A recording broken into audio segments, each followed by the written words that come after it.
Where are you taking me? You know why you're here. I know what they told me. That's not the same thing.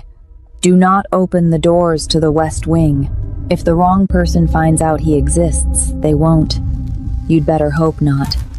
There is an estate on the sunlit edge of Seoul's private hills, where the silence is so deliberate, so architecturally enforced, that the city beyond its walls simply stops existing. No traffic, no voices, no mercy. The locals who noticed it at all called it Cheongmyeong Clear and Bright, a name that had always struck those who knew its true owner as a magnificent, terrible joke. The mansion rose from manicured grounds in clean, brutal lines of white stone and black glass, all warmth on the surface, all coldness underneath. Armed men moved along the perimeter with the quiet efficiency of men who had stopped thinking about what they were guarding and had simply become part of the architecture. Olivia noticed them immediately. She had counted 4 before the car turned through the iron gate, 6 more before it stopped at the front steps. She was still counting when the door opened, and the afternoon light fell across a man in a black suit, sharp-jawed, perfectly still, watching her the way a locked room watches the person who wants to open it. She picked up her bag. She went inside. The West Wing doors were at the end of the connecting corridor, and something in that hallway was already moving. Before we go any further, subscribe and turn on notifications right now. Because what you just saw? That is only the door. Olivia is inside the walls of Cheongmyeong. The shadow is already moving in the hallway, and the man in the black suit has not told her a single true thing yet. Every subscriber, every comment, every notification bell turned on helps this community grow, and this story is being built for every single person watching, from California to London, from Seoul to Sao Paulo, from Toronto to Tokyo. You found this. You are early. That matters. Drop a comment right now, first impressions only. Do you trust him? Because Olivia doesn't. Not yet. Like this video if the scarlet dress already has you obsessed. Chapter 1 drops immediately after this. The estate has rules. Olivia is about to learn every single one of them the hard way. Stay right here. The first rule of Cheongmyeong Estate was silence. Not the comfortable silence of a house at rest, not the kind that settles over a home after dinner, warm and undemanding. This was a constructed silence, a maintained one. The kind that required effort from every person inside the walls, as though sound itself had been classified as a security risk and dealt with accordingly. Olivia learned this on her first morning. She had come downstairs at 6:45, still pulling her cardigan across her shoulders, expecting to find a kitchen that felt like a kitchen coffee brewing, maybe a radio, the ordinary soundtrack of people beginning their day. Instead, she found 2 staff members moving through the space with the precision of surgeons, communicating entirely in gestures, their soft-soled shoes making no sound at all on the pale stone floor. One of them, a woman in her 50s with a face that had forgotten how to be surprised, set a cup of black coffee on the island counter without being asked, and disappeared before Olivia could say thank you. Olivia stood there with her hands wrapped around the cup and understood, with a cold and sudden clarity, that this was not a home. It was an operation. Her official title was estate manager, which was a generous name for what the job actually required. She had been hired through a private placement agency, the kind with no visible online presence, the kind where the interview happened in a windowless room, and the contract was printed on paper so thick it felt like a warning. The salary was extraordinary. The NDA was longer than some novels she had read. She had signed it anyway, because her mother's hospital bills did not care about her discomfort, and her brother's tuition did not negotiate on principle. She had told herself it was just a job. She had told herself that every day for the first week, with decreasing conviction. The estate ran on a schedule so rigid it felt biological. Deliveries arrived at the same windows each day. The grounds crew worked in silence between 8 and noon, and were gone by 12:15. Dinner was served at 7, always, regardless of whether Soon-jin was in the dining room or not, and most nights he was not. His plate would be removed untouched at 7:45 by the woman with the unsurprisable face, whose name Olivia had learned was Mrs. Yeon, and who communicated her feelings about Olivia's presence through the architecture of her silences alone. Soon-jin himself existed in the estate the way weather exists present, powerful, felt before he was seen. She would hear the precise click of his study door at 5:30 each morning, footsteps moving through the east corridor, at a pace that suggested a man who had somewhere to be and had decided the universe would simply have to adjust. He took his coffee alone. He ate alone. He conducted his phone calls in Korean, low and clipped, always walking, always moving, as if stillness was something he couldn't afford. He looked at Olivia the way he looked at the security monitors, with complete, impersonal attention, assessing, cataloging, moving on. It should have been a relief. It was not. By the third day, she had mapped the entire estate, every room she was permitted to enter, which turned out to be most of them. The east wing, which housed her quarters and the main reception rooms, was almost aggressively beautiful. High ceilings washed in afternoon gold, furniture that looked curated rather than purchased, a library with a full wall of south-facing glass that caught the light and held it like something precious. Whoever had designed this space had understood that beauty, deployed correctly, is its own form of control. You become reluctant to disturb it. You begin to lower your voice without being asked. You begin to behave. The West Wing was different. It wasn't marked. There was no signage, no padlock, nothing so obvious. It was simply a set of double doors at the far end of the connecting corridor, and they were always closed. The handles were brushed steel, cold-looking even from a distance. The corridor that led to them was the only corridor in the estate where the overhead lights had been dimmed to something just below comfortable, as if someone had decided that this particular stretch of hallway should discourage lingering. No one walked that corridor. Not the staff, not the guards, whose patrol routes Olivia had quietly memorized. Not Mrs. Yeon, who seemed to know every square meter of the estate, and moved through it with proprietary confidence except there. There, even she turned back. There were no specific guards assigned to the West Wing, only the overlapping perimeter coverage, the general rotation that treated it as part of the outer boundary, not as a separate post requiring its own presence. She noted this early and filed it without yet understanding why it mattered. On Olivia's fourth morning, she made the mistake of walking toward the West Wing with no particular intention, just curiosity, just the restless, investigative instinct that had always gotten her into trouble. She made it perhaps 6 steps into the dim corridor before she heard him. "Miss Clark." His voice was not loud. It never was. It had the quality of something that did not need volume to command a room, like a blade that doesn't need to be raised to remind you it exists. She turned. Soon-jin stood at the corridor entrance behind her, jacket off, sleeves rolled to the forearm, a phone held loosely in one hand. His expression was neutral, not as a default, but as a decision. "That corridor," he said, "leads to a part of the estate that is under structural renovation. It is unsafe. You will not go there." A pause. "I would prefer not to repeat this." She held his gaze for exactly 1 beat longer than was comfortable, then nodded once and walked back toward the main house, past him, close enough that she caught the scent of something clean and expensive and entirely controlled. She did not look at the West Wing doors. She thought about them for the rest of the day. By the end of the first week, Olivia had established her own rhythms within the estate's iron ones. She rose early. She worked methodically inventory, vendor coordination, staff scheduling, the 100 quiet administrative tasks that kept a household of this scale functioning. She was good at it.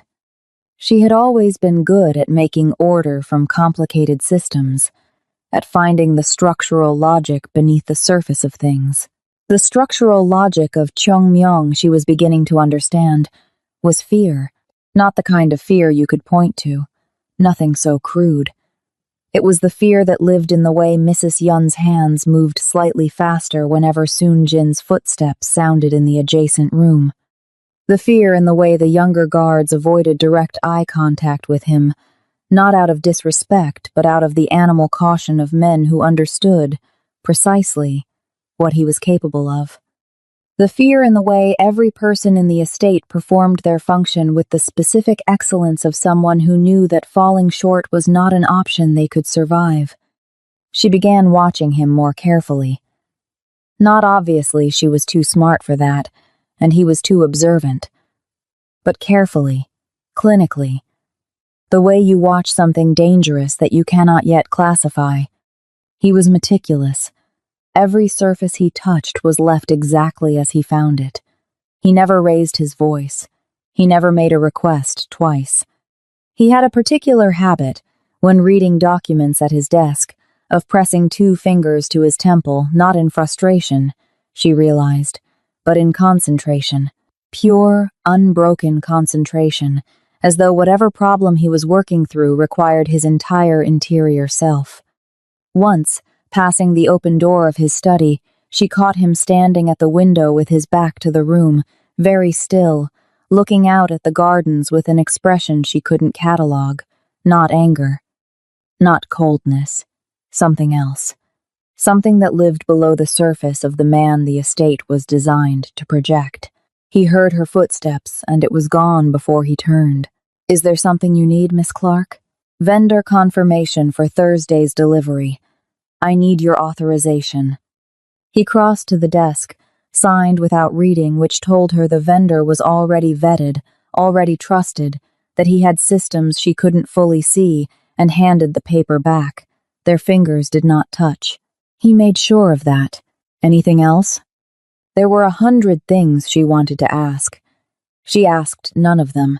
"No, thank you." On the 9th night, she woke at 2 in the morning to a sound she couldn't immediately identify. She lay still in the dark, listening, the way her mother had taught her to listen in their old neighborhood, not with panic, but with precision. Catalog first, react second. Footsteps. Soft, measured footsteps, moving through the corridor on the other side of her wall. Not the guard rotation, she knew those rhythms by now, had memorized the 40-minute intervals, the particular weight of the night guard's tread. This was different. Slower. Older somehow, in its cadence, the careful steps of someone navigating a familiar route in the dark, coming from the direction of the west wing. She sat up. The sound stopped. For 30 seconds, the estate was absolutely, perfectly silent. Then, from somewhere deep inside the walls, she heard something that stopped her blood cold. A cough. Low, brief, quickly suppressed. The kind of cough a person produces when they are trying very hard not to be heard. Olivia's hand was already on her phone before she caught herself. She set it back down on the nightstand, very slowly, her heart slamming against her ribs with a violence that felt almost audible in the silence.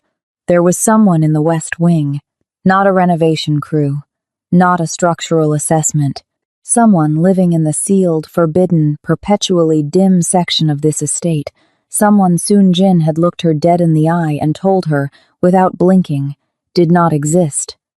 She stared at the ceiling in the dark for a very long time. She did not sleep again that night, and by morning, she had made a decision that she already knew was going to change everything. She gave herself 3 days. That was the deal she made with herself, lying in the dark on that 9th night with the phantom cough still echoing somewhere behind her sternum. 3 days of normalcy. 3 days of vendor confirmations and staff schedules, and keeping her eyes exactly where Soon Jin expected them to be. 3 days of performing the version of Olivia Clarke that this estate had hired competent, contained, incurious. She lasted 2. The sound came again on the 11th night, and this time it was not a cough. It was a voice, just one word, muffled almost beyond recognition by the walls between them, but a word nonetheless low and male, and carrying the particular weight of someone speaking to another person in the careful tones of a conversation that could not afford to be overheard. She caught the cadence of it more than the content, the rhythm of a sentence, a pause, another sentence, then silence, so absolute it felt like a door being shut in her face. Olivia sat on the edge of her bed for a long time. Her phone said 1:47 a.m. The guard rotation had completed 12 minutes ago. The next pass wouldn't come for another 28. She knew this with the precision of someone who had spent 11 days quietly, methodically learning the rhythms of a place that did not want to be learned. She stood up. She told herself she was just going to look. She told herself she would stop at the corridor entrance, that she only needed confirmation, something concrete to explain what she'd heard, something she could file away and stop turning over in her mind at 2 in the morning like a stone with something living underneath it. She had told herself things before. She moved through her room in the dark, muscle memory guiding her around the furniture, and eased the door open with both hands on the handle to prevent the click. The east corridor was empty, lit only by the low amber wash of the safety lights that ran along the baseboards. She stood in the doorway and listened. The estate breathed around her, the faint hum of climate control, the almost imperceptible settling of a building this size against the night air. Nothing. She went left. The connecting corridor felt longer at night. The architecture was identical, same pale walls, same recessed ceiling, same measured geometry, but the reduced light compressed the distances somehow, made the far end feel hypothetical. The west wing doors stood where they always stood, closed and still, the brushed steel handles catching the amber baselight in 2 small, cold points of reflection. She stopped 4 feet from them. Up close, she could see what she hadn't noticed from a distance or hadn't allowed herself to notice.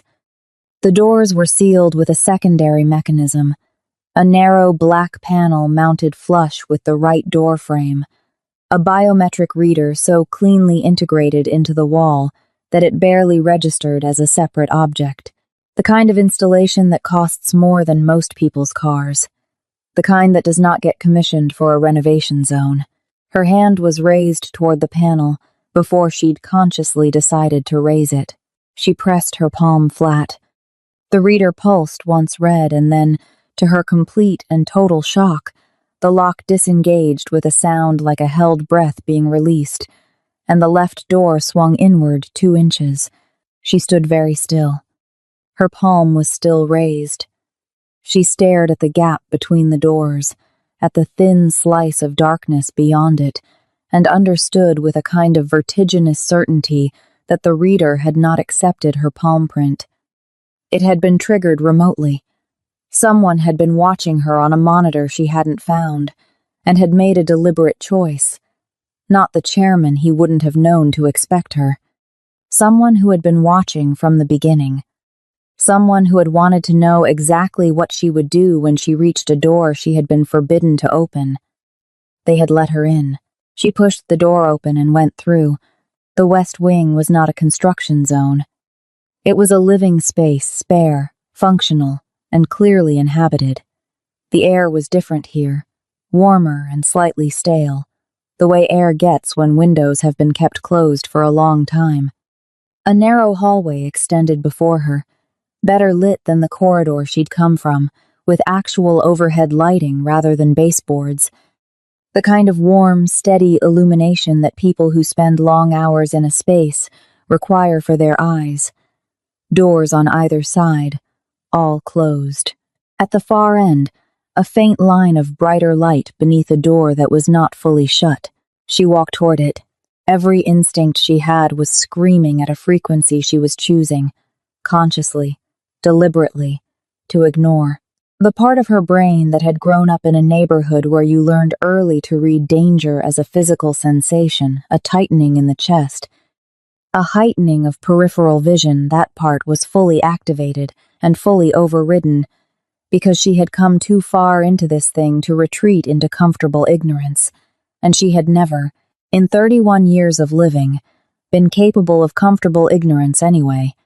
She pushed the door open. The room was a bedroom, or had been converted into one. A hospital-grade adjustable bed against the far wall, partially elevated.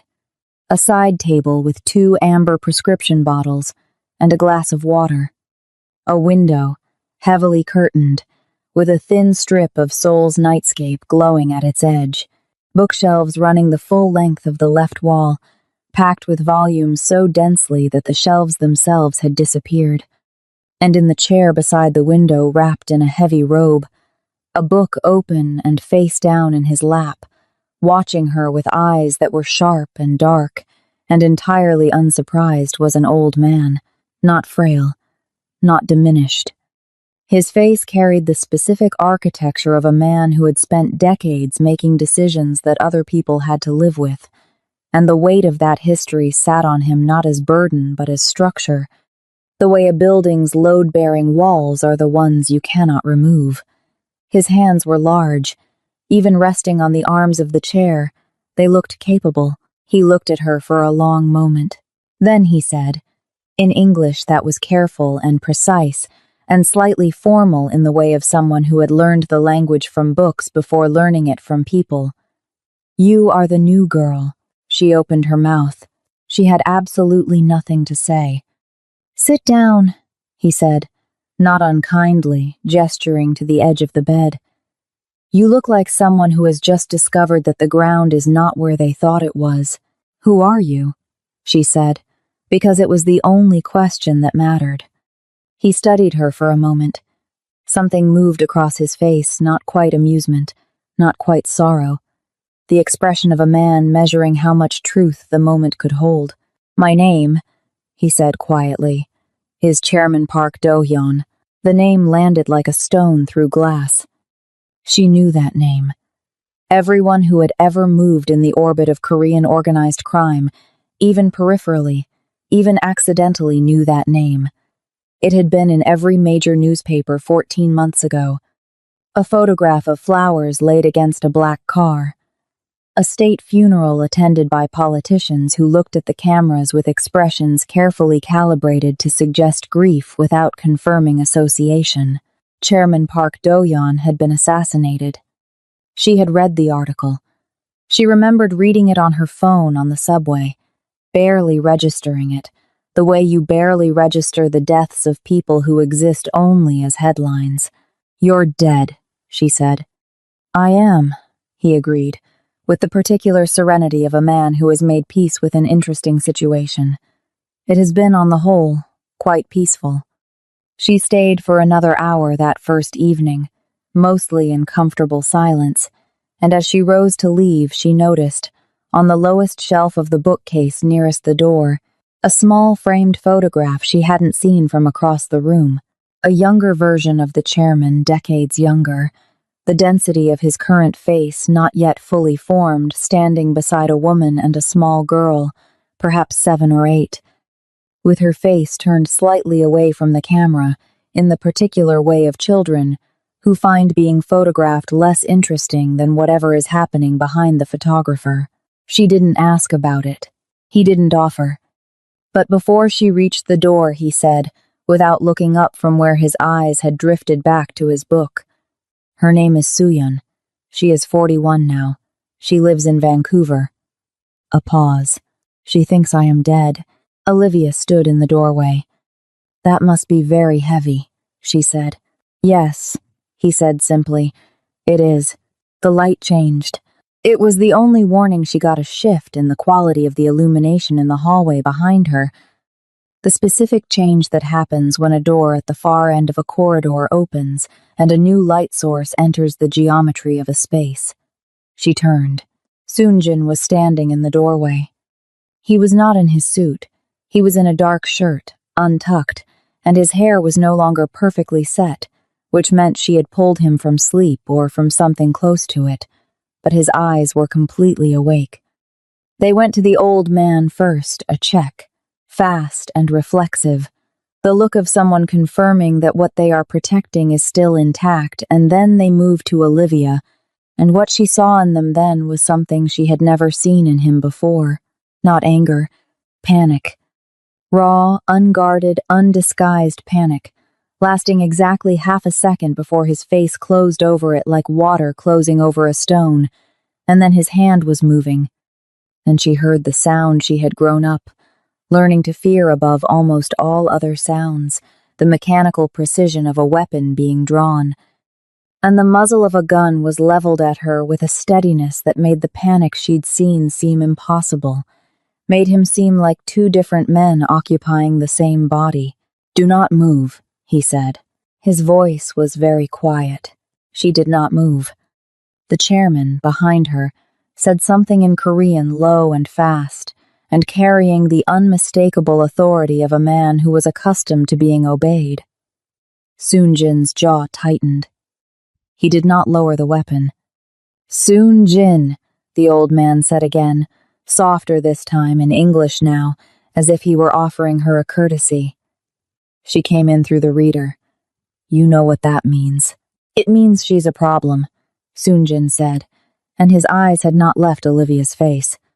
"It means," the chairman said, with the patience of someone correcting a student who is almost right, "that she was always going to find out.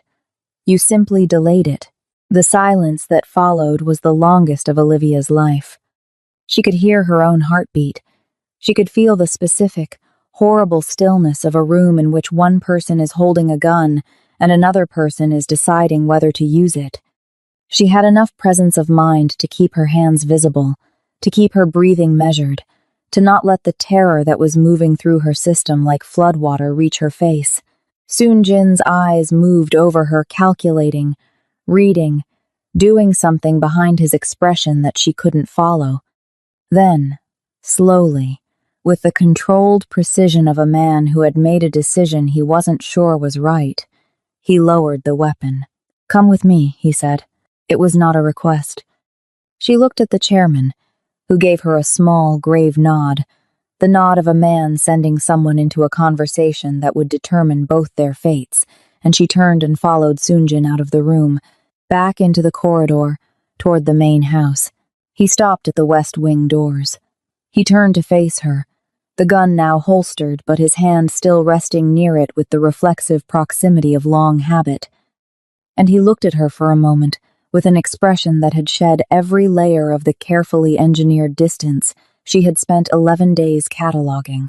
What was left underneath was not what she had expected. "What I am about to tell you," he said, very quietly, "cannot leave this estate." A pause, and depending on how this conversation ends, neither can you. She didn't flinch.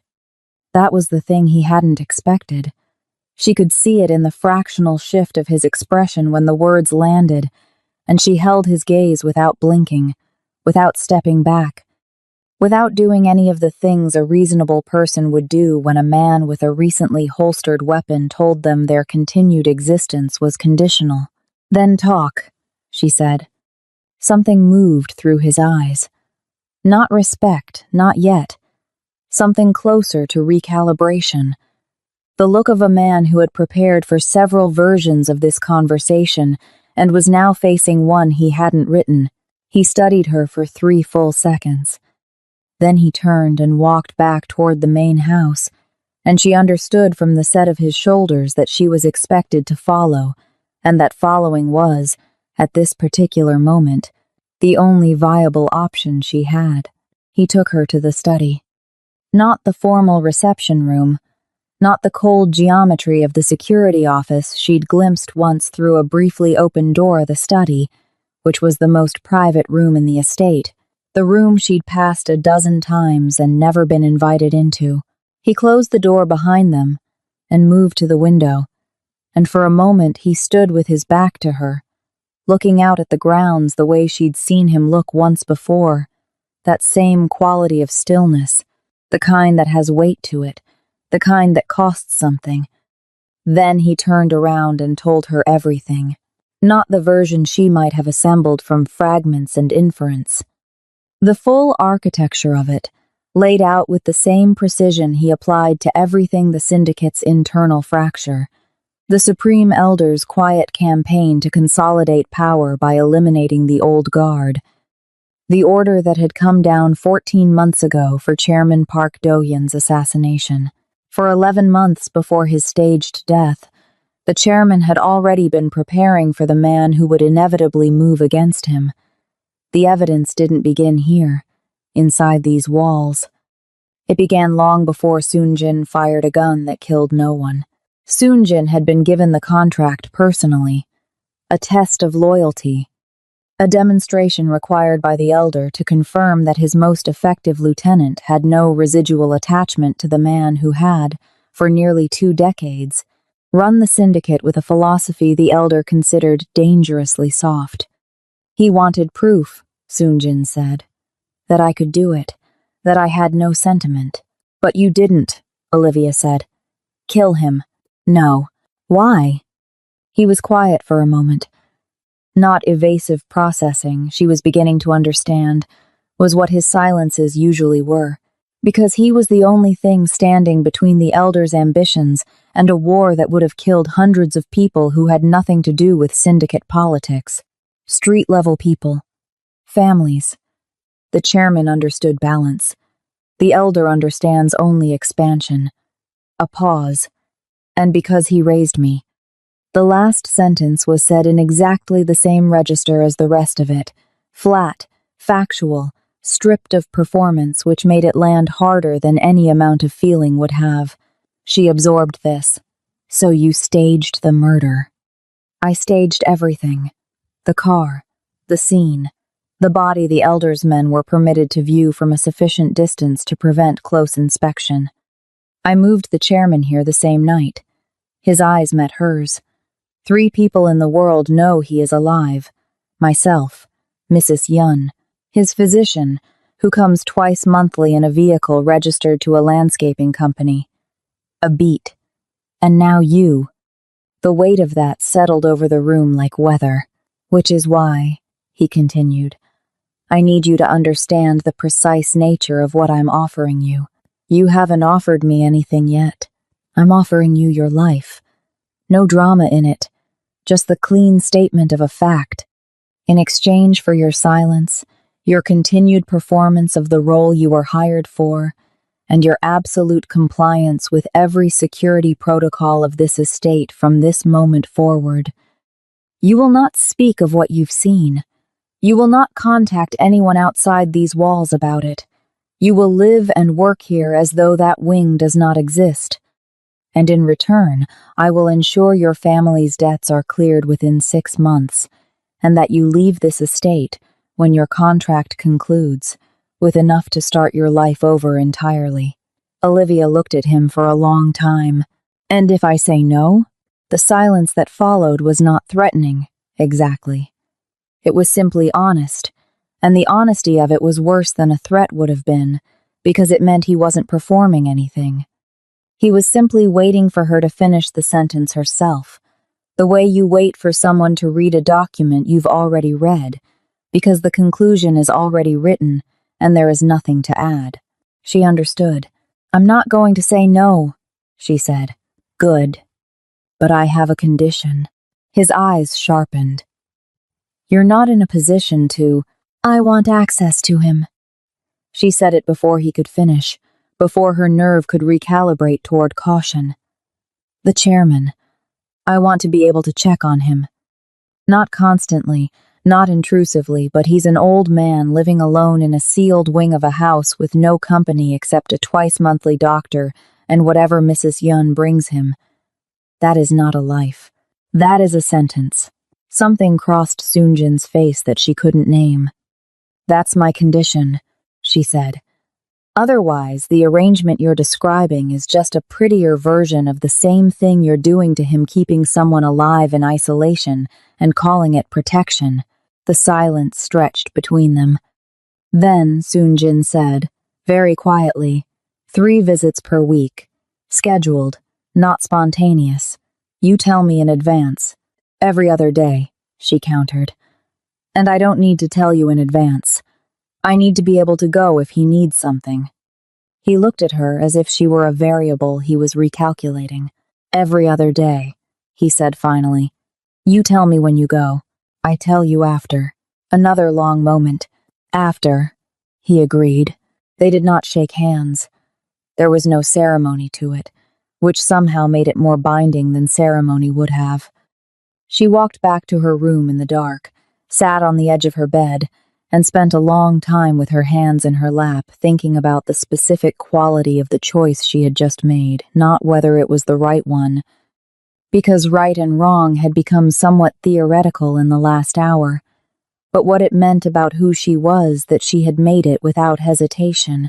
She had looked at Soonjin's gun and felt afraid. She had looked at Soonjin's face and felt something more complicated than afraid. She did not examine that yet. The new arrangement embedded itself into the estate's rhythms with a quietness that surprised her. Or perhaps it didn't. Perhaps the estate had been waiting for something to shift, the way a room full of held breath waits for someone to finally open a window. She visited the chairman for the first time the following evening, just after 7, when the dinner hour provided cover and the guard rotation left the connecting corridor briefly unobserved. She brought him tea she had made herself in the main kitchen loose leaf, the kind she'd noticed the staff ordered twice monthly in quantities that didn't match any household use she could account for, and knocked twice before entering. He was in the same chair. He had a different book. Punctual, he said, without looking up. I try. She set the tea on the side table and took the chair across from him, and they sat together in the warm, curtained room, and for a while neither of them spoke, and it was strangely, dissonantly not uncomfortable.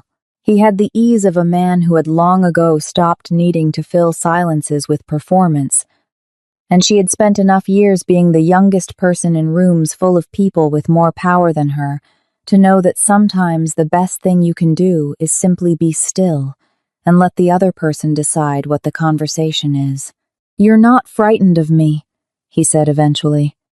I don't know enough about you yet to be frightened of the right things, she said. He looked up from his book. For the first time, he smiled small, genuine, the smile of someone encountering an unexpected answer to a question they'd asked 100 times before. Soonjin was right about you. She went very still. What did he say? The chairman looked back at his book. That you were difficult, he said, with a satisfaction that suggested this was high praise. She started noticing things. The chairman's medication schedule was inconsistent. The dosing intervals on the prescription bottles didn't match the timing she'd observed across her first 3 visits, which meant either the physician's instructions were being followed imperfectly, or the prescriptions themselves had been filled under false information to protect his identity, and the actual regimen was different. She flagged it, carefully, in a note she left on Soonjin's desk. The response came the following morning, a single line, handwritten on the same paper, slid back under her door in the night. Physician is aware. Thank you. 2 words she had not expected from him, presented as though they cost him nothing, which meant they probably cost him quite a lot. She found herself thinking about that more than was useful. She also started noticing the other things, the way Soonjin's schedule flexed, slightly, on the evenings she visited the West Wing. He was never in the connecting corridor when she passed through it, but she began to understand that this was not absence, it was positioning. He was always somewhere close, somewhere from which the corridor was audible, making himself available to move in under 30 seconds if the need arose. He was protecting her, she realized, without saying so, without making it visible, in the way of a man who has decided something and will not discuss it. She found this more unsettling than the gun. 3 weeks into the new arrangement, on a Tuesday evening, She was returning from the West Wing through the connecting corridor when she found Soon-jin standing at its entrance, not positioned nearby. Actually standing there, waiting, his hands in his pockets and his face carrying the look of a man who has been having an argument with himself for a while and has not definitively won. She stopped. "He asked about your family," Soon-jin said. "The chairman?" "He asks about everyone. It is an old habit." A pause. "He asked me what I knew." She waited. "I told him what was in your file. I wasn't aware I had a file." "Everyone who comes through the agency has a file." He said this without apology, which she appreciated more than apology would have warranted. "Your mother's condition, your brother's enrollment, the debt structure." His eyes held hers. "I want you to know that the terms of our arrangement regarding your family's financial situation, those are not contingent on anything. They stand regardless of how this ends." She studied him. "Why are you telling me this?" He seemed, briefly, to not have an answer. "Because you should know," he said finally, "that not everything I do is a transaction." She did not know what to do with that. She filed it away, in the part of herself where she kept things that needed more time than she currently had, and nodded once, and walked past him toward the East Wing. She was almost to her door when her phone buzzed. A message from a number she didn't recognize. No name, no preamble. 4 words that landed in her chest like cold water. "We know he's alive." She stood in the corridor for a long moment, the phone in her hand, the 4 words burning on the screen. Then she turned around and walked back toward the study, because Soon-jin needed to see this, and because the careful, quiet life they had built inside the walls of Cheongmyong had just run out of time. He was already on the phone when she reached the study. She could hear his voice from the corridor, low and rapid, the clipped Korean of a man moving fast through information he didn't have time to process emotionally. She raised her hand to knock and stopped, because the tone of what she was hearing was not the controlled, measured cadence she had catalogued over the past weeks. This was different. This was the sound of a man receiving news that had already outpaced his contingency planning, and hearing it made something cold settle in the base of her spine. She knocked anyway. The voice stopped. A beat of silence. Then, "Come in." He was standing behind the desk, phone face down on the surface, both hands braced against the edge of it. The lamp was the only light on, which threw half his face into shadow and left the other half very clear. And what she could see in the clear half was an expression she had not seen on him before, not panic, like in the West Wing. Something more controlled than panic and more dangerous. The expression of a man who has just had a door close behind him and is already calculating how many walls he is willing to go through. She held up her phone. He looked at the screen. Something in his jaw tightened almost imperceptibly. "When did you receive this?" 4 minutes ago. "You came straight here." "Obviously." He straightened, moved to the window, looked out at the grounds with the focused, unseeing gaze of someone conducting an internal assessment at high speed. She stayed near the door and waited, because she had learned by now that interrupting his processing was like stepping into moving machinery technically possible, entirely inadvisable. "Sit down," he said, without turning around. "I'm fine standing. Olivia." It was the first time he had used her name without the prefix. "Just her name," said quietly, with a weight to it that was not a command so much as a request from a man who did not make many of them. She sat. He told her the rest of it. Not the version she'd received 3 weeks ago, the structural overview, the clean narrative of the staged assassination and the hidden chairman. That had been the architecture. What he told her now was everything inside the walls. The people, the history, the specific and intricate machinery of how the Korean syndicate actually functioned, and why the Supreme Elder was the most dangerous man in any room he had ever occupied. His name was Choi Yong-soo, And he had been building his power base for 11 years with the patience and the method of someone who understood that the most effective way to take over a structure was not to attack it from outside, but to hollow it out from within. He had spent a decade placing his people quietly, gradually in every significant position within the syndicate's hierarchy. Logistics, finance, security. The men who moved the money and the men who moved the bodies, all of them, over 11 years, replaced with Choi Yong-soo's men, so that when the moment came to move against Chairman Park, there was no one left in the structure with both the will and the capability to resist it. He didn't just want the chairman dead, Soon-jin said. He wanted to be the only version of power the syndicate had ever known. He wanted the old era completely erased. The chairman's entire network, the lieutenants who were loyal to him, the community arrangements he'd built, the businesses he'd kept clean on purpose, as a buffer, all of it. Choi wanted it dismantled and rebuilt in his image. And the purge, Olivia said. She had been listening with the focused stillness of someone assembling a structure from pieces, and that word had been hovering at the edge of the conversation since he started. You mentioned it before. What does that mean exactly? In this context, Soon-jin turned from the window.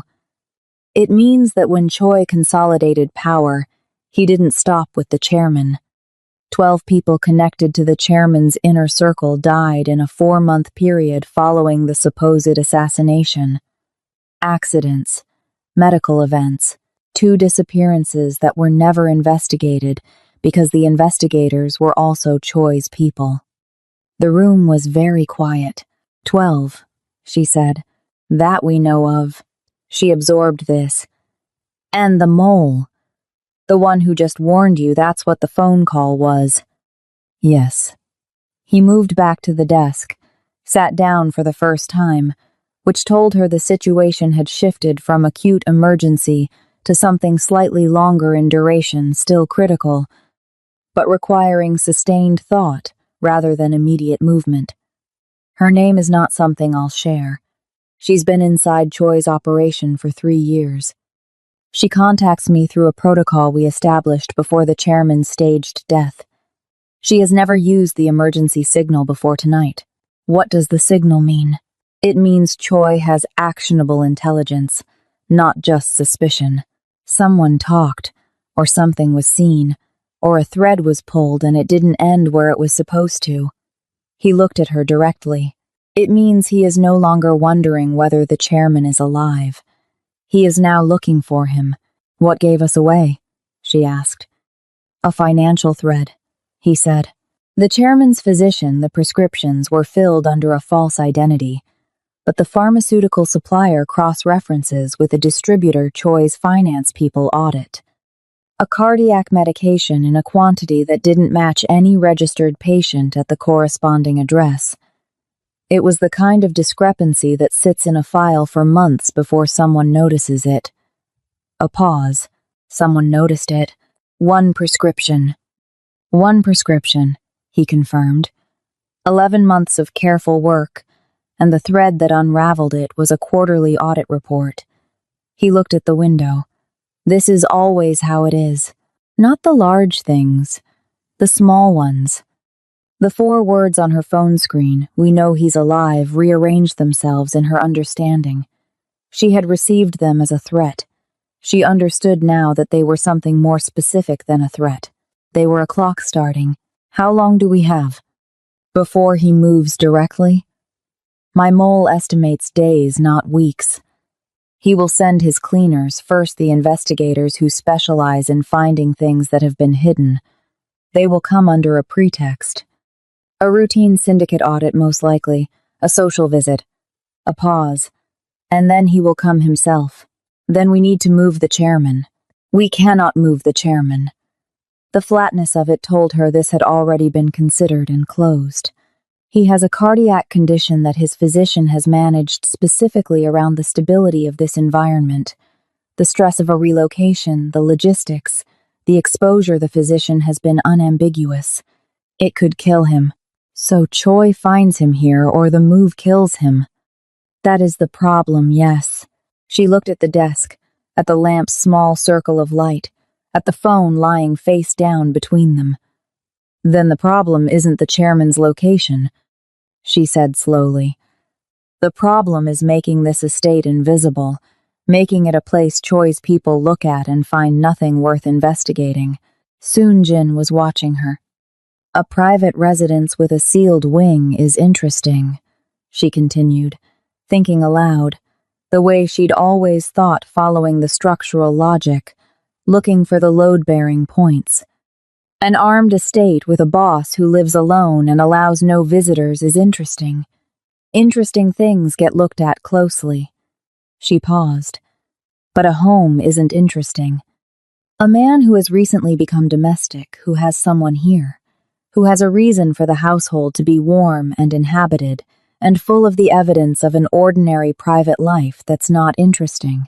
That's just a man who fell in love at an inconvenient time. The silence that followed was a particular kind, the silence of a thought landing somewhere it had been aimed for a while, from a direction neither of them had acknowledged. You're describing a cover, Soon-jin said. I'm describing the most effective possible cover for this specific situation. She met his eyes. A fiancé. Recent, plausible, with enough visible history to survive scrutiny. Someone who lives here legitimately, whose presence explains the household's warmth, who can perform the role of a woman in love convincingly enough to redirect Choi's cleaners' attention from what they came to find. You're describing yourself, he said. I'm describing the only person in this estate who fits the requirements and is already inside the security perimeter. She kept her voice level. Unless Mrs. Yun is available. Something shifted in his expression, not quite the ghost of something lighter. Not quite not. It was gone before she could classify it. You understand what you're proposing, he said. The scrutiny would be significant. Choi's cleaners are professionals. They will look at your background, your history, your finances, every relationship you've had. They will look for the seams. Then we can't have seams. Olivia. I understand what I'm proposing. She said it clearly, because she needed him to hear that this was not impulse, not bravado, not the adrenaline of the last hour talking. She had followed the logic of the problem to its conclusion, and this was the conclusion. I also understand that you were already considering it before I walked into this room, and that the version of this conversation where you propose it and I'm the one who has to decide was simply more palatable to you than the reverse. The silence that followed was the longest yet. Yes, he said, very quietly. I was considering it. How long? A pause. Since the night you breached the West Wing. She absorbed that. The night he had drawn a weapon on her. The night he had looked at her with raw panic and then buried it in under a second, and offered her a pact she now understood was only the first layer of what he had been building. She thought about the terms he had offered, the debts, the salary, the promise of a clean exit, and understood now that those terms had not been containment. They had been preparation. He had been constructing the conditions under which she might be willing to stay. You opened it, she said. It wasn't a question. He was quiet for a moment. I saw you on the monitor. You had been standing at the corridor entrance for 40 seconds. I needed to know what you would do. You could have stopped me. Yes, he said. I could have. The silence between them carried everything that answer contained. You engineered this, she said.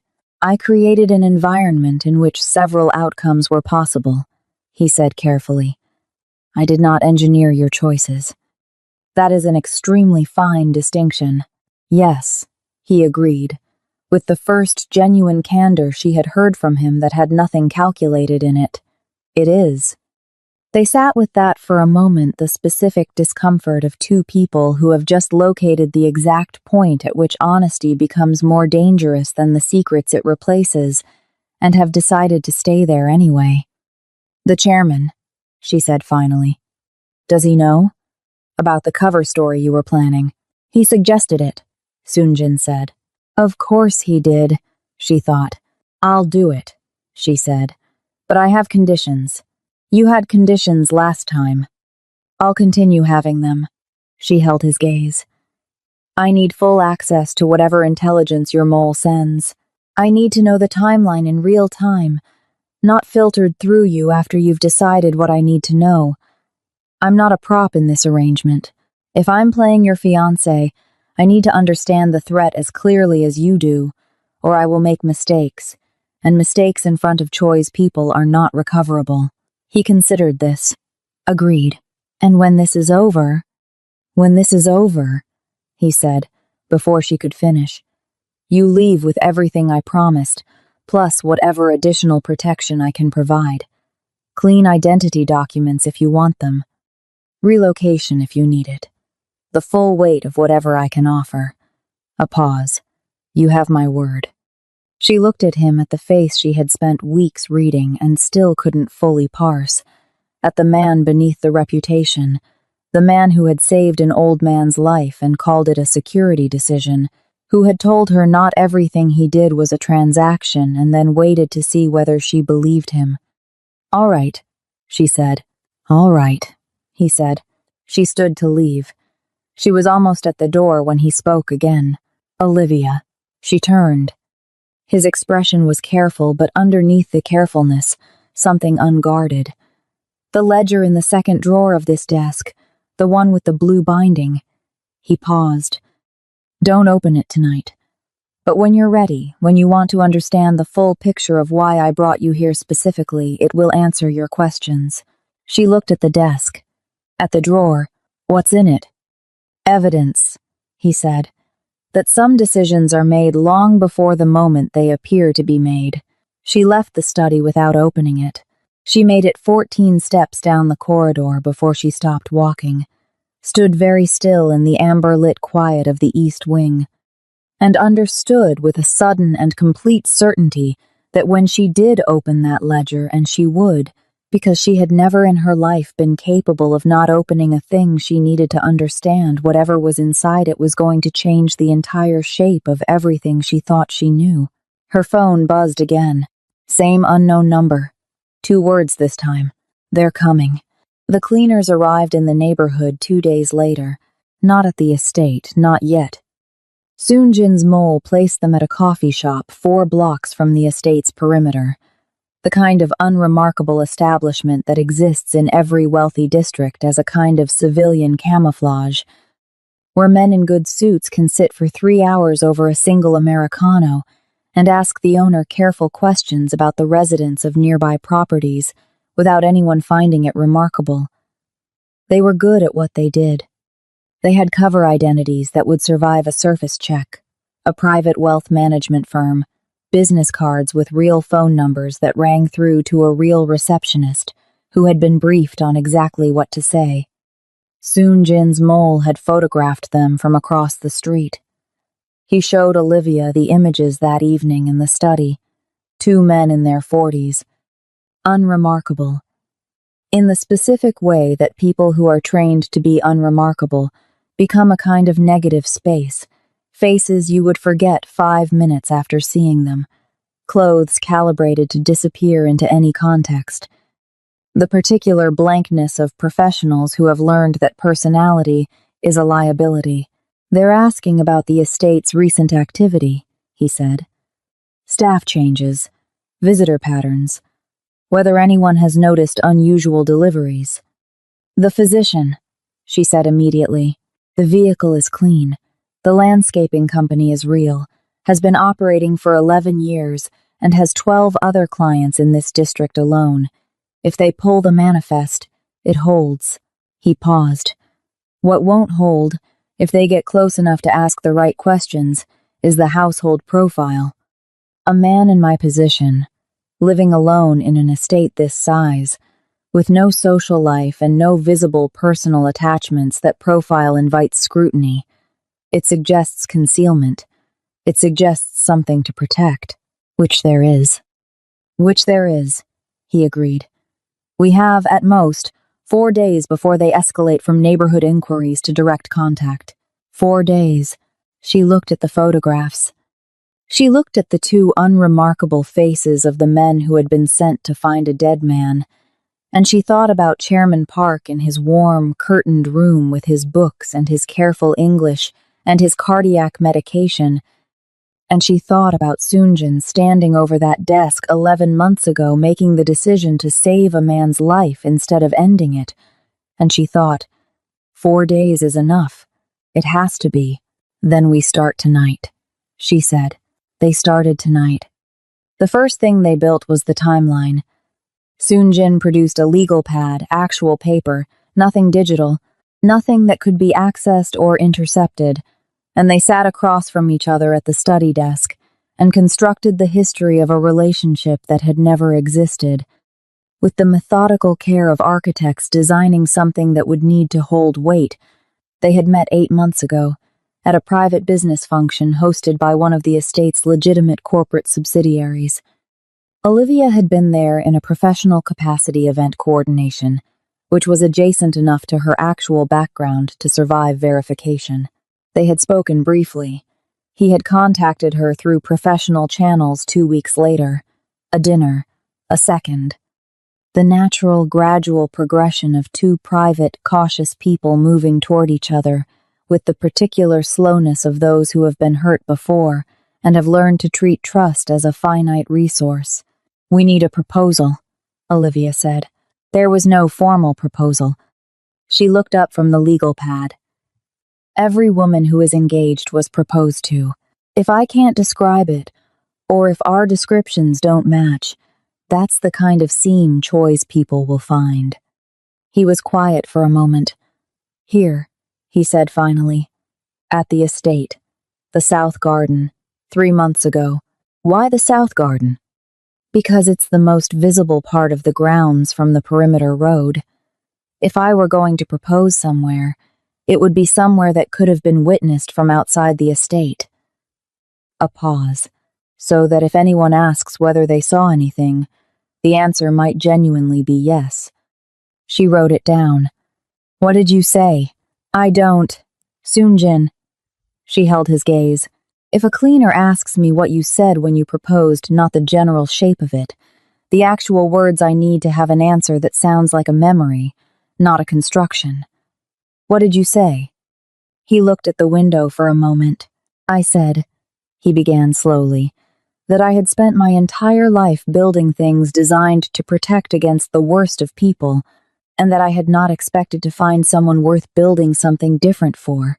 The room was very quiet. Olivia wrote it down. She kept her face neutral and her handwriting even, and she absolutely did not examine the fact that what he had just said did not sound like a construction at all. That works, she said. They spent 3 hours on the timeline, and another 2 on the details, the texture of a shared life. The small biographical data points that investigators look for, not because they are dramatic, but because they are the things that genuine couples accumulate without thinking, and fabricated couples consistently fail to produce. His coffee order, her habit of reading with the television on, muted, the restaurant where they had eaten on her birthday, which he knew because he had her file, and she memorized because it was now a fact of her life whether it had happened or not. She learned that he had grown up in Busan, that he had come to Seoul at 19 with nothing except the chairman's attention and a talent for strategy that the old man had recognized and cultivated with the patience of a man who understood that the most valuable things take time. That he had a younger sister, Ji-yeon, 28, who taught primary school in Daegu and who believed her brother worked in private security consulting and was simply not good at staying in touch, because that was the story he had constructed and maintained for 6 years with the same meticulous care he applied to everything. He had not spoken to her directly in all that time. He knew she was well because he paid someone to confirm it, monthly, through a channel she would never be able to trace back to him. Keeping her at a distance was the only protection he could offer, and this was not something he had made peace with. It was simply something he had decided, the way you decide to set down something very heavy when the alternative is being crushed by it. He learned that her mother had been a nurse before the diagnosis, that her brother was studying civil engineering and was, by her account, significantly smarter than she was, and that she believed this without resentment, and with a pride so uncomplicated it had clearly never occurred to her to feel otherwise, that she had taken the agency job not just for the money but because she had grown up watching the people she loved be ground down by systems that didn't care whether they survived, and she had decided a long time ago that she would do whatever it took to make sure her family didn't share that fate. Whatever it took, he said, within reason. And working for a man you believed to be a mafia boss fell within reason. The salary fell within reason, she said. The rest I was managing on a case-by-case basis. This time, something shifted in his expression and stayed long enough to almost become something real. By the third night, the rehearsal had moved beyond the legal pad.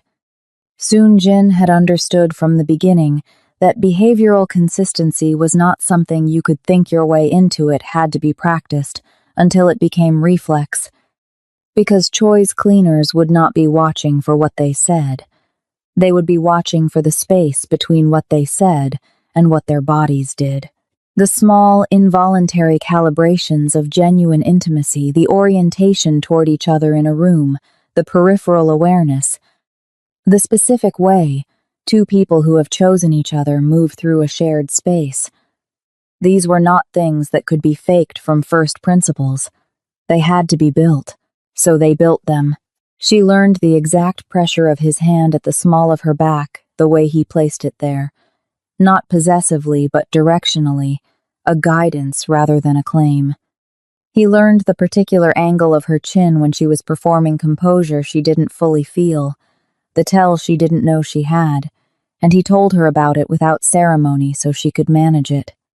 They practiced moving through the estate's main rooms together, the grand foyer, the south drawing room, the garden terrace, navigating the geometry of shared space until the choreography stopped feeling like choreography and started feeling like weather, something that simply existed between them, requiring no management.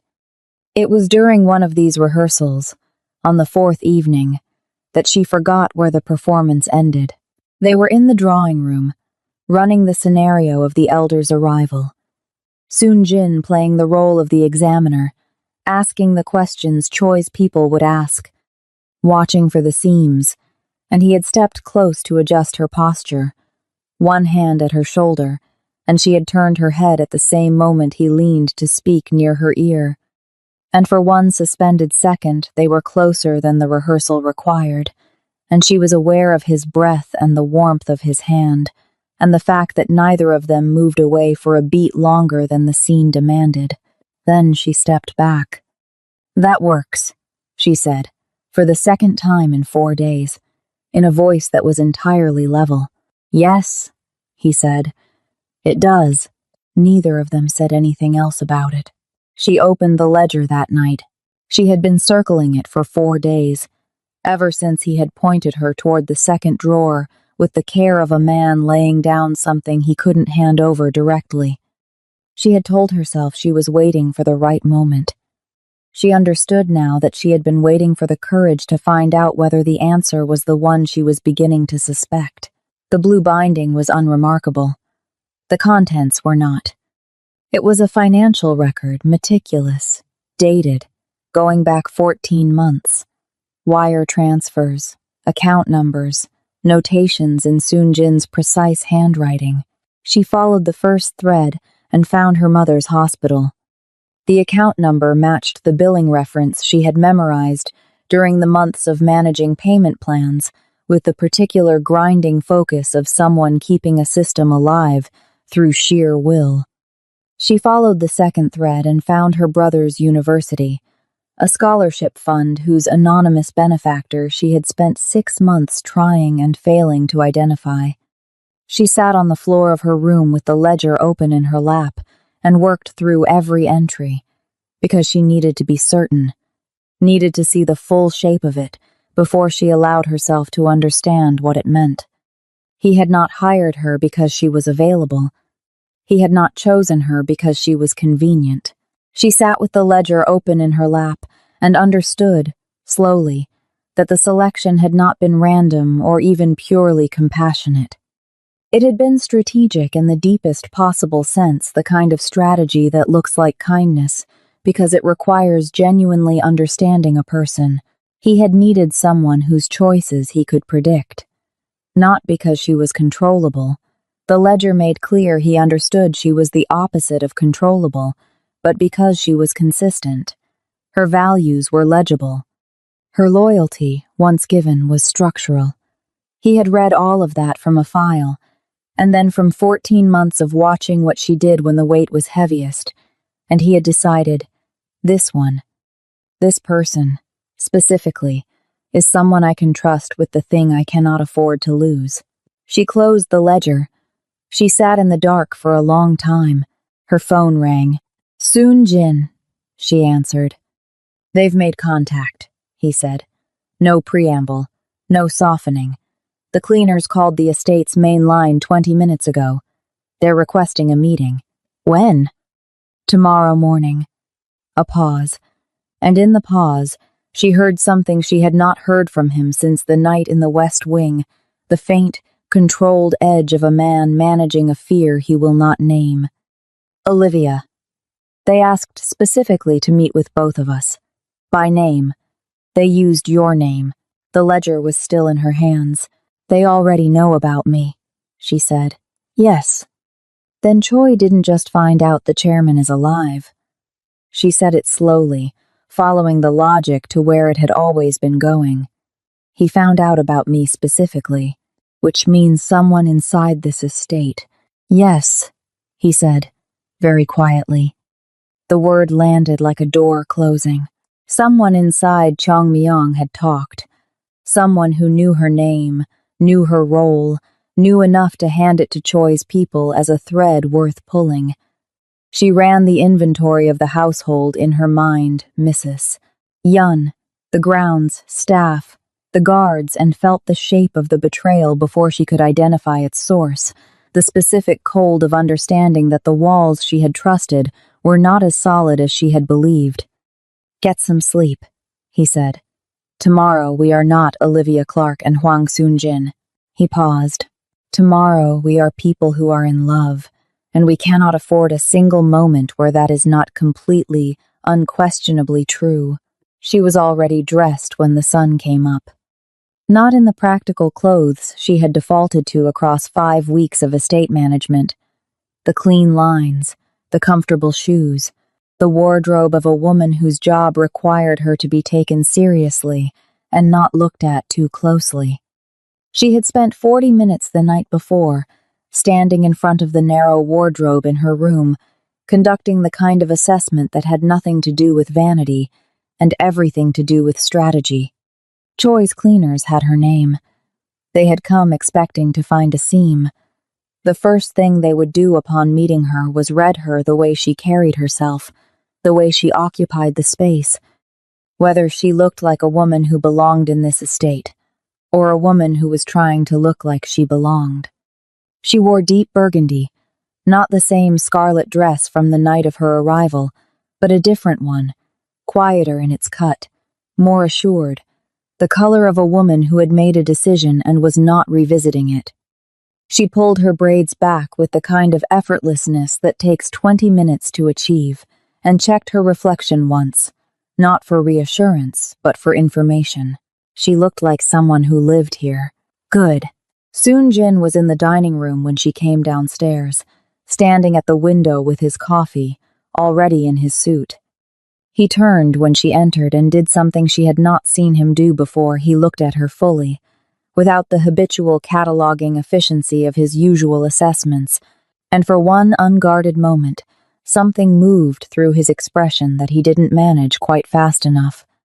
Then it was gone, and he was handing her a coffee she hadn't asked for, prepared exactly the way she took it, which she had never told him. "They'll be here at 9, he said. "It's 7:40. "I know." He looked at the grounds. "Mrs. Yun has been informed of the cover. She'll behave accordingly." Do you trust her? With my life. A pause. She was the chairman's housekeeper for 19 years before she came here. She has more practice protecting him than I do. He turned from the window. The West Wing is sealed. The physician was contacted last night and will not be making his scheduled visit this week. The medication delivery has been rerouted. He looked at her. The estate is clean. The estate was clean before someone in it talked, she said. His jaw tightened. I know. Have you identified who? I have a theory, he said. I am not acting on it until after this morning. One problem at a time. She wanted to push. She didn't. He was right. And she knew he was right. And the particular discipline of setting down the thing you most want to pursue in order to handle the thing that cannot wait that was a discipline she recognized, had practiced her entire adult life, and she respected it in him even when it frustrated her. Tell me about the cleaners, she said instead. What are their names? The one who called is named Baek Junho. He'll lead. The other is younger. I don't have a confirmed identity yet, which means he's either new or he's operating under a cover my mole couldn't penetrate. He set his coffee down.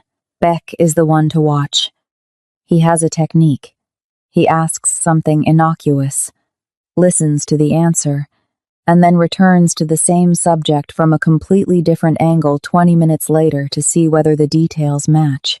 He is very good at making the second question feel unrelated to the first. She filed this. And the young one? The young one watches. Everything Beck asks, he's cataloging your physical responses, micro-expressions, orientation, the involuntary things. He met her eyes. Everything we've been practicing. Then we're ready. Almost. He crossed to where she was standing, and she stilled instinctively, and he reached out and adjusted the cuff of her sleeve, a small, precise gesture. The kind of thing a man does for a woman. He has done it for 100 times before. The kind of thing that exists in the muscle memory of genuine intimacy. And then he looked at her from a close distance and said quietly, whatever happens in that room, stay close to me. Not for the performance, because if something goes wrong, I need to be able to move you out of it fast. She nodded. Same, she said. Something shifted in his face. Same, he repeated, as if he was testing the weight of the word, as if the idea of her moving him out of something was a variable he hadn't entered into the calculation and wasn't entirely sure what to do with. The doorbell rang at 9 o'clock exactly. Baek Junho was shorter than his photograph suggested, which was probably intentional. People consistently underestimated short men, and a man in his profession would have learned to use that. He had a pleasant face, the kind that smiled easily and meant nothing by it, and he shook Olivia's hand with both of his and told her she was lovelier than he'd expected, which was the first test, designed to see whether she would preen, deflect, or look to Soonjin for her reaction. She smiled, warm and unhurried, and said, Soonjin told me you'd be charming. He neglected to mention it was professional. Beck laughed. Genuine amusement she'd surprised him, which was exactly the right note. A woman who was performing would have been too careful. She had been just sharp enough to seem real. The younger one introduced as Mr. Han shook her hand without the pleasantry, and looked at her with eyes that were doing exactly what Soonjin had described. She met them directly, held for a beat, then turned her attention back to Beck with the natural ease of a woman whose interest follows conversation rather than surveillance. Mrs. Yun brought tea to the south drawing room. The four of them sat Soonjin and Olivia on the same settee, close but not performing closeness, the proximity of people who no longer think about proximity because it has become default. Olivia had positioned herself slightly angled toward him, which was honest because it was tactical and tactical because it was honest, and the line between those two things had been blurring for long enough that she had stopped trying to locate it. We appreciate you seeing us on short notice, Baek said. Mr. Choi sends his regards. He was delighted to hear of the engagement we all were. It was somewhat sudden, Soonjin said. I imagine it surprised people. Pleasantly. Baek smiled. Mr. Choi has always felt that a man in your position benefits from stability. A household. His eyes moved to Olivia with the benign curiosity of a man making conversation. How did the two of you meet? If you don't mind my asking. A function, Olivia said, before Soonjin could answer, because a woman who defers entirely to her partner on the story of their own relationship is a woman who doesn't own it, and Baek would notice. One of the subsidiary events. I was coordinating. I thought he was someone's security detail, actually. He has that quality. She glanced at Soonjin with the particular sideways look of a woman referencing an old joke. I told him so. What did he say? Baek asked. He said, I am, and walked away. She turned back to Baek. I thought that was the end of it. Clearly not, Baek said warmly. He called 2 weeks later, she said. I almost didn't answer. Why? Because men who walk away usually mean it. A beat. He was the exception. Baek looked at Soonjin with something that might have been, in a different context, genuine approval. You pursued her. I don't pursue things, Soonjin said, with the flat certainty of a man stating a fact of physics. I decided. There's a difference. Mr. Han, who had not spoken, wrote something in his notebook. The first hour was almost pleasant, which was the most dangerous possible sign. Baek moved through questions about the estate, the engagement timeline, their plans, all of it light, conversational, the surface layer of a much deeper excavation. He was establishing baseline, recording the rhythm of how they spoke, how they listened, the specific texture of their interaction so that when he introduced the pressure, he would know exactly where to apply it. The pressure arrived at the 50-minute mark, wrapped in a digression about the estate's history.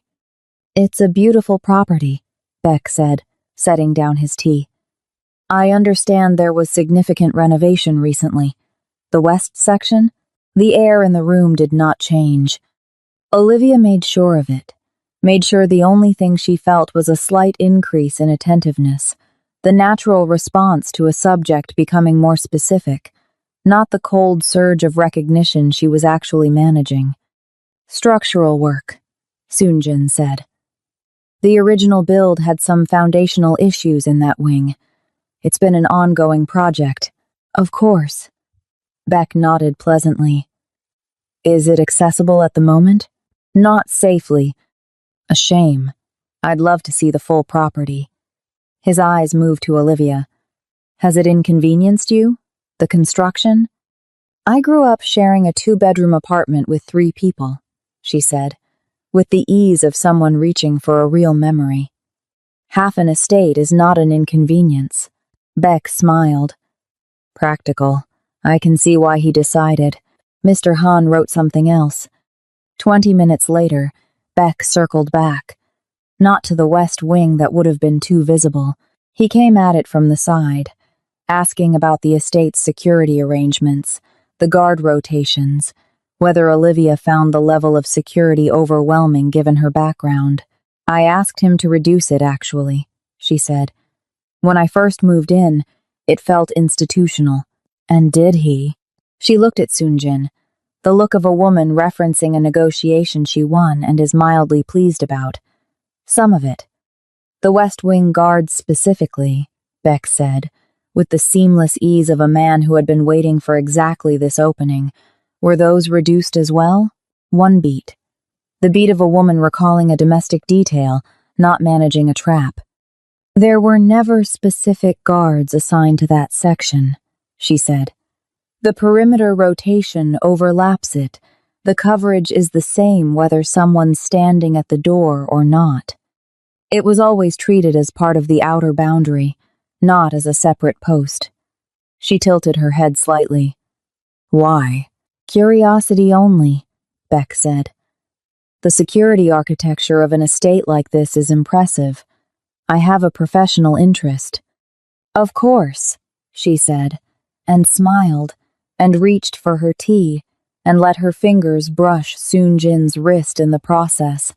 Not a gesture she had planned, not something from the rehearsal, just the movement of a woman in a familiar space reaching past a familiar person, the unrehearsed easiness of it more convincing than anything choreographed could have been. Mr. Han looked up from his notebook. For the first time, he looked directly at Soon-Jin, then at Olivia, then at the place where her fingers had been. Then he wrote something, and for the first time since arriving, he looked satisfied.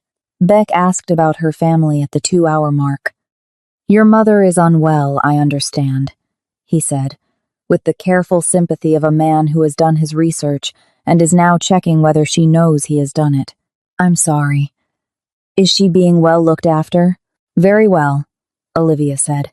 "The medical costs in this country can be significant." "They can be," she agreed. "I imagine it was a relief," he said, to have the support of someone in Soon-Jin's position. The room held its breath. This was it, the thread he'd been building toward for 2 hours. The financial connection. The suggestion that her presence here was transactional, that she was a woman who had been purchased rather than chosen, that the relationship had a seam running directly through her family's dependency and her own economic vulnerability. If she reacted to the implication, he had something. If she deflected too smoothly, he had something else. For one fraction of a second, the smallest possible unit of hesitation, the kind that exists entirely in the interior and never reaches the face, she felt it. The specific vertigo of a person who has been performing competence for so long, they have forgotten which parts of it are real. The question had found the seam she hadn't known was there, not in the cover story, but in herself. Was this still strategy? Was she still the woman who had sat in a windowless room and signed an NDA because the salary was competitive? Or had she become someone else entirely, in this estate, in this chair, with this man's wrist still warm where her fingers had just been? She put her cup down. "Mr. Beck," she said, with the quiet, unbothered directness of a woman who has decided to address something plainly rather than manage it diplomatically. "I was handling my family's medical situation before I met Soon-Jin, and I will handle it regardless of any other circumstance in my life. I didn't come to this estate looking for financial rescue." She held his gaze. "I came because the job was interesting and the salary was competitive. Everything else arrived on its own timeline." A pause. "I find," she added, "that it usually does." Beck looked at her for a long moment. Then he laughed short, genuine. The laugh of a man who has been doing this long enough to recognize something real when it declines to perform for him. "You are very direct. Soon-Jin finds it inconvenient," she said. "Occasionally," Soon-Jin said, and something in his voice had shifted, not warmth exactly, but the adjacent thing, the thing that lives just next to warmth, in a man who has kept them strictly separated for a very long time. Mr. Han closed his notebook. They left at noon. Beck shook both their hands at the door, warmly, with every appearance of a man who had found what he came looking for and was satisfied with it. "Mr." Han nodded once, said nothing, and followed his colleague to the car. Olivia and Soon-Jin stood at the entrance and watched the vehicle navigate the drive, and she was aware of his hand at her back, placed there for the benefit of anyone watching from the car's rear window, and aware also that neither of them moved when the car turned through the gate and disappeared from view, and the performance was technically over, and his hand was still there. He removed it. "You did well," he said. "We did well," she said. He looked at her, that unguarded look again, the one he was getting less careful about, and nodded once. They turned back into the estate, and Mrs. Yan was standing in the entrance hall with an expression that Olivia had not seen on her before. Not the architectural neutrality of the woman's usual face, Something tighter. Something that looked, on a face that had forgotten how to be surprised, remarkably like fear. She was holding a phone. It was in the east corridor, Mrs. Yun said. Near your room. She looked at Soon-jin. It isn't mine. It isn't the guards. I've checked. Soon-jin took the phone, looked at the screen, looked at Olivia. It's been recording, he said. Since this morning. The full weight of it descended over the entrance hall like a change in atmosphere, the specific, suffocating pressure of understanding that the 2 hours they had just performed with such careful precision had been heard by someone other than the men sitting across from them. Every word, every calibrated response, the brush of her fingers against his wrist, all of it, recorded and ready to be sent to someone who would know exactly how to use it. The mole, she said. Inside, he said. Yes. He looked at the phone for one more moment. Then he looked up, and his eyes moved to the corridor behind Mrs. Yun, and the expression on his face was the one she had seen only once before the night in the West Wing. The half-second of raw fear before the door closed over it, except this time, the door didn't close all the way.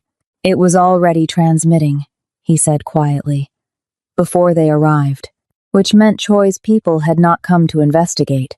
They had come to confirm. The recording device was a SIM-enabled transmitter the size of a thumbnail, embedded inside a hollowed-out wall anchor 3 feet from her bedroom door. Soon-jin's security team found 2 more before midnight, one in the dining room, one behind the electrical panel in the corridor servicing the West Wing. All 3 had been placed with the precision of someone who knew the estate's layout intimately, who understood the blind spots in the camera coverage and the specific hours when foot traffic in each section was lowest. This was not opportunistic. This was the work of someone who had been planning it for weeks, moving through Cheongmyong with a patience and a purpose that had hidden itself perfectly inside the ordinary rhythms of the household. Soon-jin dismissed 4 staff members that night. No ceremony, no accusation, they were simply informed that their contracts were being terminated, given envelopes containing 3 months' additional pay, and escorted off the property before 10 p.m. He did it with the same controlled precision he applied to everything.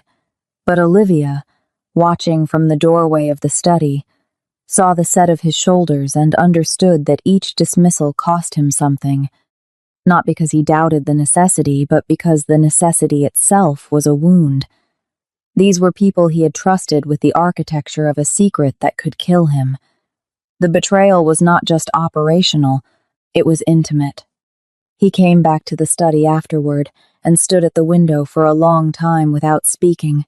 She had seen him in many versions of stillness by now, the working stillness, the processing stillness, the stillness that felt deliberate, the kind that costs something. This was none of those. This was the stillness of a man holding himself together by an act of will so sustained, it was visible in the set of every muscle from his shoulders to his jaw. For one moment, just one, she saw his hand close into a fist at his side. Not in threat, but in the private physical grammar of someone managing something that wants to be louder than they will allow it. Then it opened. Then it was gone. She didn't try to fill the silence. I don't know which one, he said finally. You dismissed all 4. I know who had access to those locations. I don't know which of the 4 made the choice. A pause. It matters. Why? They're gone. Because if I don't know which one, he said, I don't know what else they told him, or how long they've been telling him. He turned from the window, and I don't know if there are others. The last sentence landed in the room like a stone into still water, and the ripples of it moved outward through everything, every interaction, every assumption of safety, every moment in the past weeks when she had felt, briefly, that the walls of Cheongmyong were sufficient. She sat with that for a moment. Then we operate as if there are, she said, until we know otherwise. He looked at her. That's a very uncomfortable way to live.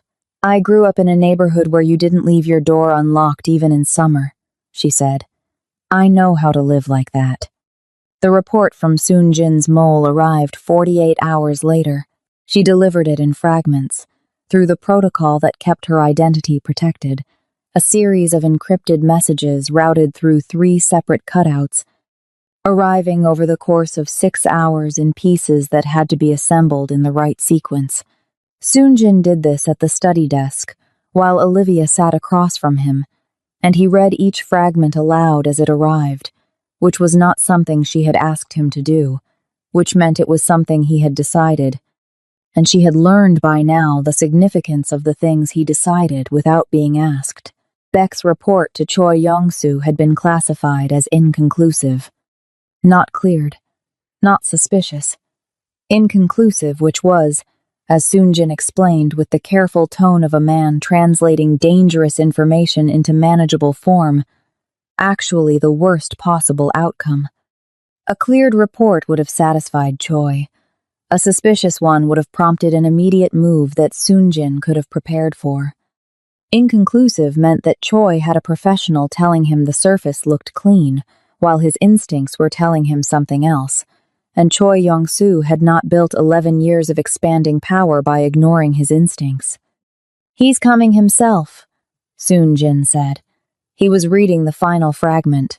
His voice was unchanged. Within the week, he'll come under the pretext of personally congratulating us on the engagement. The word personally carried the full weight of what it meant when applied to a man like Choi Young-soo. What does the mole say about his intentions? She says he will bring 4 men, that he has requested a private dinner. A pause.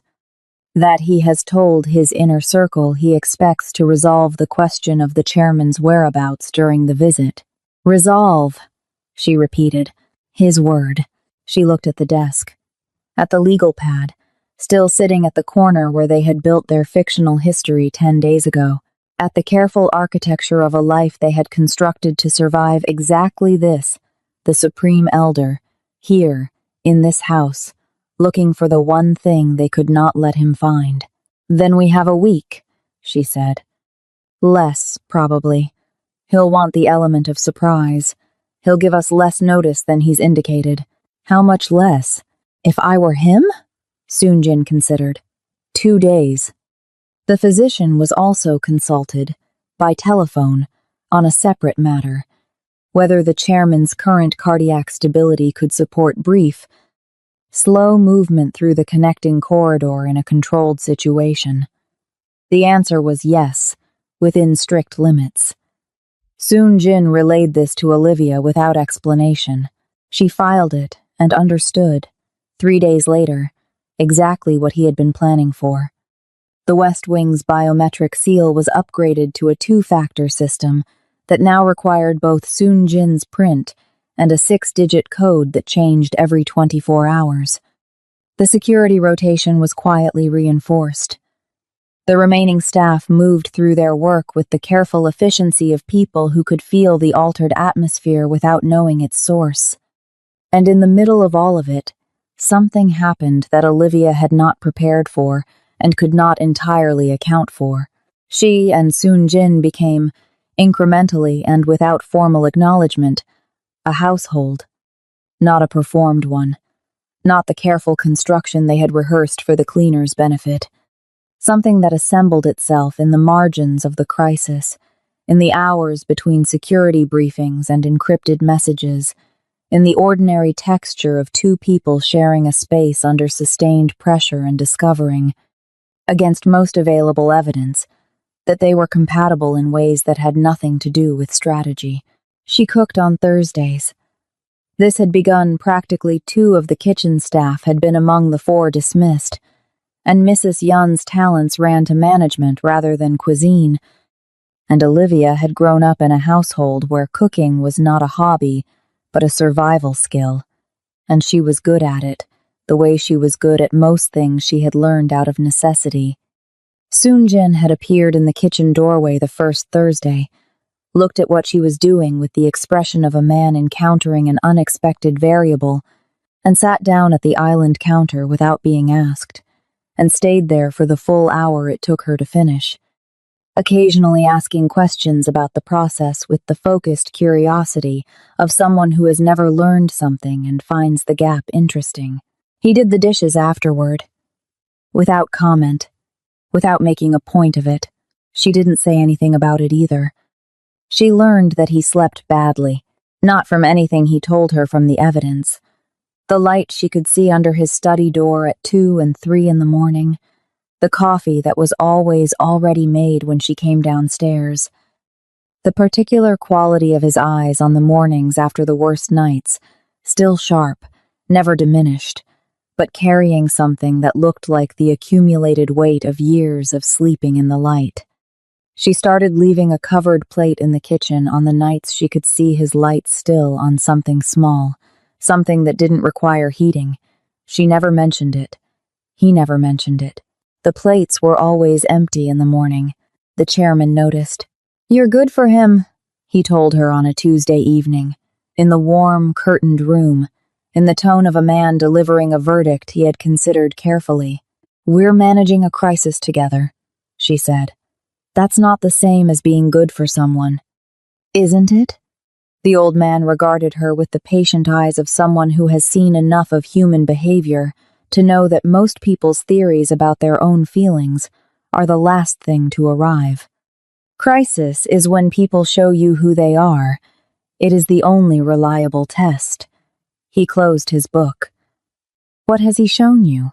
She thought about the dishes, the covered plate, the way he read each fragment of the mole's message aloud without being asked, the way he had told her about Ji-yeon with the flat, factual delivery of a man who has made peace with a wound by refusing to dramatize it.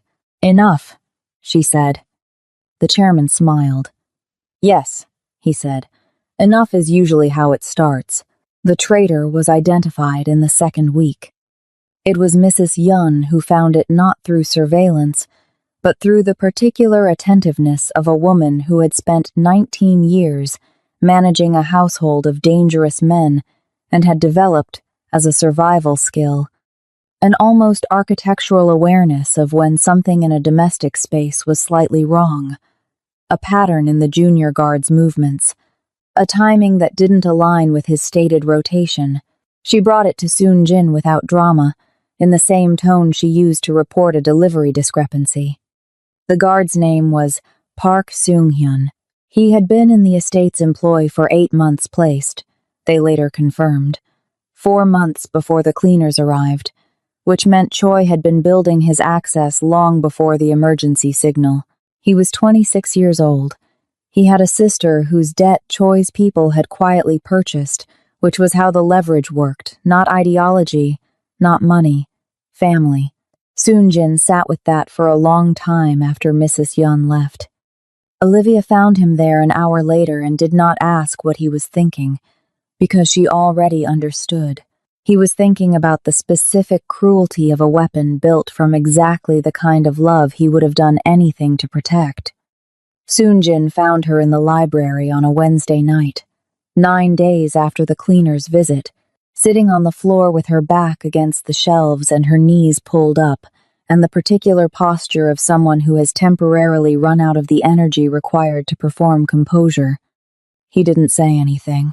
He sat down on the floor beside her, which was not a thing she had ever seen him do. This precise, contained man folding himself down onto the library floor with his back against the same shelves, close enough that their shoulders were almost touching. They sat in silence for a while. "Are you frightened?" he asked. The question surprised her, not its content, but its directness. The way he asked it without softening, without the architecture of careful distance he usually maintained around anything that lived near feeling. "Yes," she said. "You?" A pause. "Yes," he said. They sat with that for a moment, the shared admission of it, the specific relief of not being the only one carrying a weight. "When this is over," she said, "what do you want?" He was quiet for long enough that she thought he might not answer. "I want," he said slowly, "for the chairman to be able to sit in a garden, in daylight, without a perimeter." A pause. I want Jiyeon to be able to call me without putting herself at risk. Another pause. Longer. I want to eat dinner in a house where the silence is the comfortable kind. She thought about what he'd said on the legal pad. I had not expected to find someone worth building something different for. She had written it down as a line. She understood now, sitting on the library floor in the particular honesty of two people who have stopped performing for the night, that it had not been a line. She said, "That's not a very complicated list." "No," he said. "It isn't." Neither of them moved. The distance between them was small, had been small for long enough that she had stopped cataloging it, and what existed in the space between them in that moment had no tactical value whatsoever and was entirely, inconveniently real. Her phone lit up on the floor beside her. The mole's number. She picked it up. Read the message. Read it again. Soon, Jin. He was already reading her face. He moved the timeline, she said. He's not coming in 2 days. She turned the phone so he could see the screen. He's coming tomorrow. Soon Jin looked at the message. The muscle in his jaw moved once. He stood, in one controlled motion, and looked down at her with an expression that had shed every remaining layer of everything except the thing underneath, not the boss, not the strategist, not the man who had spent 14 months building walls within walls within walls, just a man who was afraid of losing something he had only recently allowed himself to want. "Then tonight," he said quietly, "we make sure everything is perfect." He reached down and helped her up, and when she was standing, their hands stayed linked for a moment longer than the gesture required, and it was Olivia who let go first, because one of them had to, and because she could feel the full weight of tomorrow pressing against the present moment like a tide against a door, and she needed her hands free. She needed everything free. Tomorrow, Choi Yong-soo was coming to her home to find a dead man, and she was going to make sure he found nothing except a woman so thoroughly, convincingly in love that the idea of a secret hidden in these walls would become unthinkable. The problem was that the love was no longer entirely a performance, and she had no idea whether that made tomorrow easier or infinitely more dangerous. He arrived at 11 in the morning, when the light was at its most honest. This was deliberate. Olivia understood it the moment she saw the convoy turn through the estate's iron gate, 3 black vehicles, unhurried, moving with the specific confidence of people who do not need to announce themselves because their arrival is already an event. Choi Yong-soo had chosen mid-morning because mid-morning was when shadows were shortest and faces were clearest, and there was nowhere to hide anything in the flat, unforgiving truth of a late spring sun. He wanted to see everything. He wanted them to know he wanted to see everything. She was standing at the top of the entrance steps when the lead vehicle stopped. She had positioned herself there deliberately. Not waiting, exactly, but present, visible. The image of a woman who is at home in the space she is standing in, and is not particularly altered by the arrival of guests, however powerful. She was wearing white. Not chosen with the same calculated deliberateness as the burgundy she'd worn for the cleaners. This was something quieter than strategy. She had stood in front of the wardrobe that morning and reached for it the way you reach for something when your hands know before your mind does. White because the day required her to be entirely visible. White because she was done with colors that concealed. White because if Choi Yong-soo was coming to look, she intended to give him something so clear and uncomplicated to look at that his eyes would find nothing worth examining underneath. Soonjin stood 1 step behind her and to her right. Close. Not performing closeness, inhabiting it. The way they had practiced until practice became instinct. The way it had become something more than instinct somewhere in the space between the library floor and this morning. His hand had found the small of her back before the lead vehicle's door opened, and she had felt it there the way she had stopped being able to not feel it present, steady, the particular warmth of a person who has made a decision about where they stand and is not revisiting it. The door opened. Choi Yong-soo was 71 years old and looked 60, and moved like 50, which was the most frightening thing about him before he even spoke. He was a compact man, immaculately dressed in a charcoal suit that had been made for his body with the particular precision that only bespoke work achieves, and he carried himself with the unhurried authority of someone who had long ago internalized the understanding that every room he entered reorganized itself around him, and had simply stopped noticing it because it was no longer interesting. His face was the face of someone who had spent 71 years deciding things, and the accumulated weight of those decisions had settled into it not as age but as density, a quality of presence that was almost physical, that preceded him through the entrance and filled the foyer before he finished climbing the steps. He looked at Olivia first, not at Soon-jin at her, with the assessing directness of a man who has decided that the variable worth studying is the one he didn't place there himself. His eyes were dark and patient, and entirely without warmth, and they moved over her with a thoroughness that was not rude exactly, but was not anything close to social either. It was the gaze of a man taking inventory. She met it. Not with defiance. Defiance would have been a tell, the response of someone with something to prove. She met it the way you meet the gaze of someone you respect without fearing. The slight warmth in her expression, that of a woman greeting her fiancé's important colleague, with the particular grace of someone who understands context, without being diminished by it. "Mr. Choi," she said. "Welcome. We're glad you made the time." His expression shifted by approximately nothing. "Miss Clark," he said. His English was formal and precise, the English of a man who learned it as a tool rather than a pleasure. "I have been looking forward to meeting you." The way he said "looking forward" carried 3 different meanings simultaneously, and she received all of them and let none of them reach her face. "Likewise," she said. Mrs. Yun had prepared the grand drawing room. It was the estate's most beautiful space, south-facing, flooded at this hour with the wide, warm light that poured through the full-length windows and fell across the pale furniture in long gold rectangles. The kind of room that made people feel, involuntarily, that they were being looked at favorably by the universe.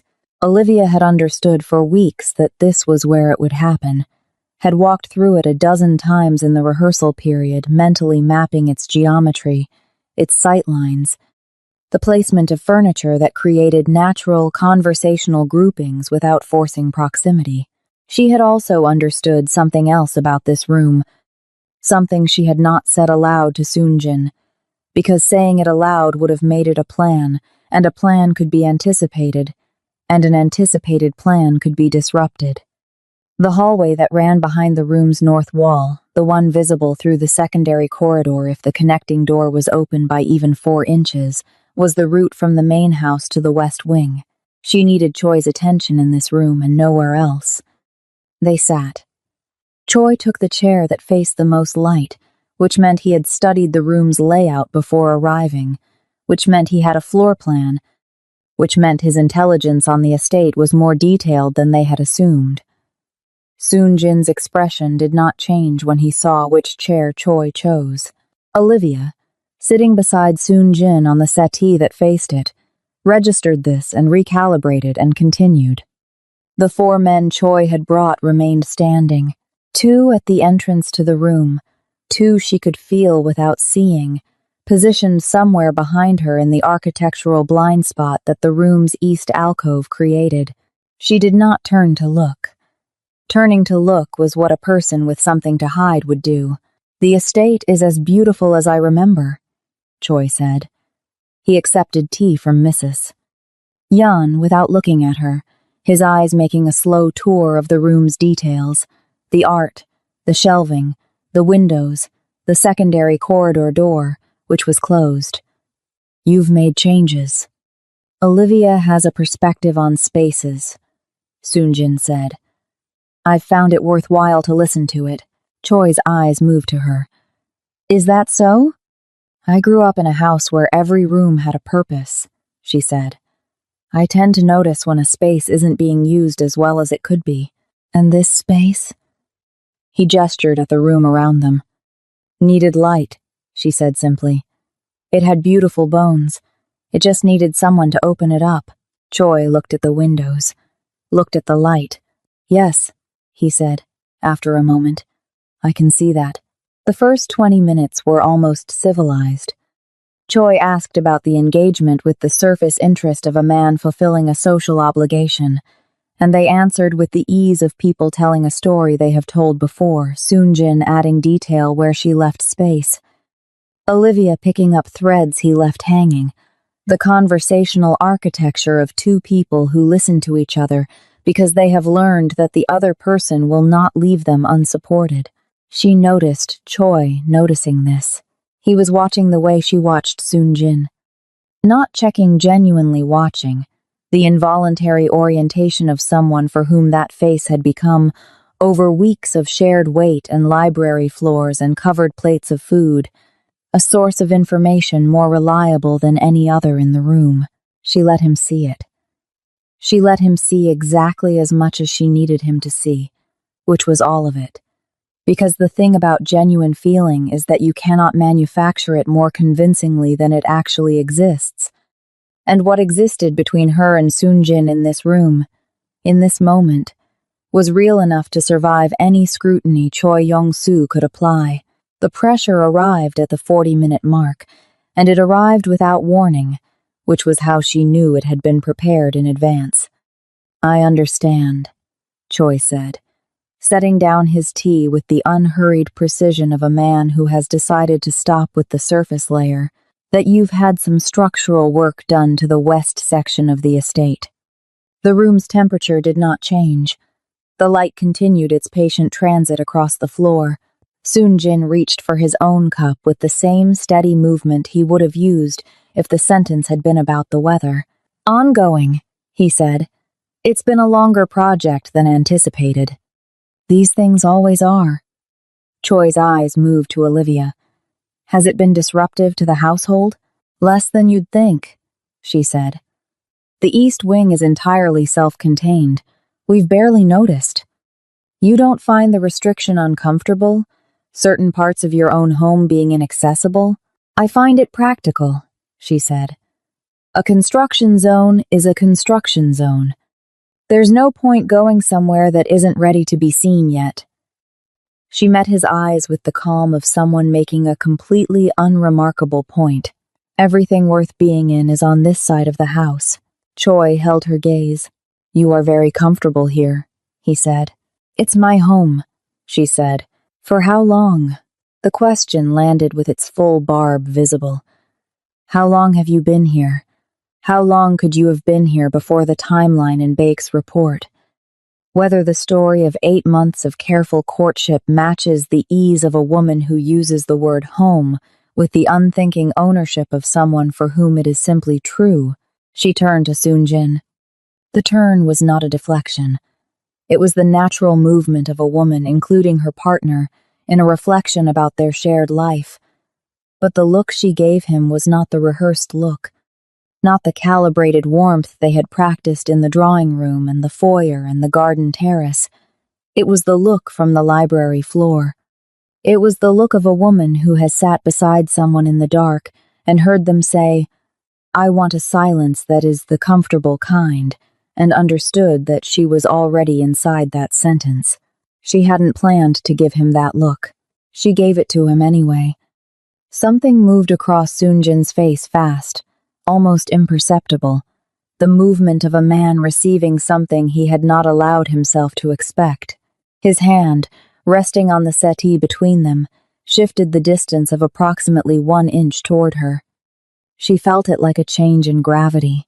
Long enough, she said, still looking at him, that I don't really think about the before. She turned back to Choi. Choi was watching them with the still, dense attention of a man running a complex calculation. His eyes moved between their faces, between the hand that was almost touching and the look that had just passed between them like something that belonged to them and no one else in the room. And she could see him testing the seams, pressing the architecture, looking for the join between performance and reality, and finding nothing, because there was nothing to find, because the join had dissolved somewhere between a legal pad and a library floor, and a covered plate of food left for a man who couldn't sleep, and what Choi Yong-soo was looking at now was simply true, and the truth, in this particular instance, was the most impenetrable cover they could have built. It was then that she saw it. A shift in the light at the edge of her peripheral vision, not dramatic, barely perceptible, the faint change in shadow that happens when something moves in a space that is supposed to be still. She identified its source in the same second. The secondary corridor door, behind and to the left of Choi's chair, which was not latched, which she had confirmed was not latched, because she needed 4 inches of it visible from the hallway to tell whoever was on the other side whether the room was safe. And the door had moved. Less than an inch. A fraction. The shadow of something in the hallway, shifting its weight, and the door moving with the particular heaviness of old hinges responding to the draft of someone stepping close. She knew, with absolute certainty, who was on the other side of that door. She knew with equal certainty that if anyone in this room turned to look at that corridor in the next 5 seconds, the shadow would resolve into a shape, and the shape would resolve into a man, and the man would end every carefully constructed thing they had built. She moved, not away from Soon Jin, toward him. She turned her body into his, her hand finding his arm and closing around it with the fierce, unscripted instinct of a woman protecting something she has decided belongs to her, her head tilting close enough to his shoulder that the movement would read, from every angle in the room, as the involuntary lean of a woman who has stopped performing and simply arrived at the truth of where she wants to be. "Forgive me," she said to Choi, with the warmth of someone slightly embarrassed by their own transparency. It's still relatively new. Finding professional occasions to be together is—" She stopped herself, with the precise timing of a woman editing her own sentimentality, and looked at Choi with the smile of someone who knows they are being seen and has decided to let it happen. Anyway, every eye in the room, including Choi's, was on her face. The shadow in the corridor was gone. The door was still. Choi Yong-soo looked at Olivia for a long moment at the hand on Soon Jin's arm, at the color in her face that was not entirely managed, at the unguarded honesty of a woman who has just let something real be visible in front of someone she had every reason to perform for. He picked up his tea. "New love," he said, and something in his voice had shifted. A fraction, the specific modulation of a man recalibrating, not surrendering, not satisfied, but moving, for the moment, away from the pressure point and back toward the surface. It has a quality that is very difficult to, he considered the word, construct. "No," Olivia agreed, and her voice was steady and her hand was still on Soon Jin's arm, and she did not look at the corridor door. "It really isn't something you can fake." Choi Yong-soo left at 1:15. He shook Soon Jin's hand at the entrance with the formality of men who understand each other's power, and the handshake lasted 1 beat longer than courtesy required. The specific duration of a message being transmitted without words. He looked at Olivia last, as he had looked at her first, and she received it the same way present, warm, undiminished. "Miss Clark," he said, "I hope we meet again."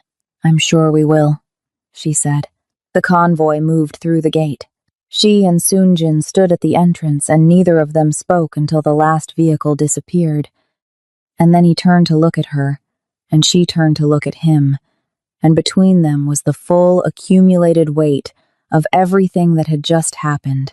The performance and the reality and the corridor door and the shadow and the look she had given him that was not from the rehearsal. "The chairman," she said. "I know." He was at the door. "I know." His voice was controlled, but she could hear what was underneath the control. The wire-taut tension of a man who had just spent 2 hours holding everything together and was now very quietly not doing that. I saw the shadow. So did I. They stood with that for a moment. I'll speak to him, Soonjin said. He did, that evening. She wasn't present for the conversation, but she passed the West Wing corridor an hour later and heard the chairman's voice through the door, measured, unhurried, the tone of a man accepting a correction he knows is warranted.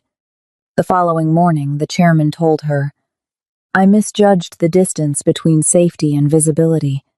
That was my error, not his planning.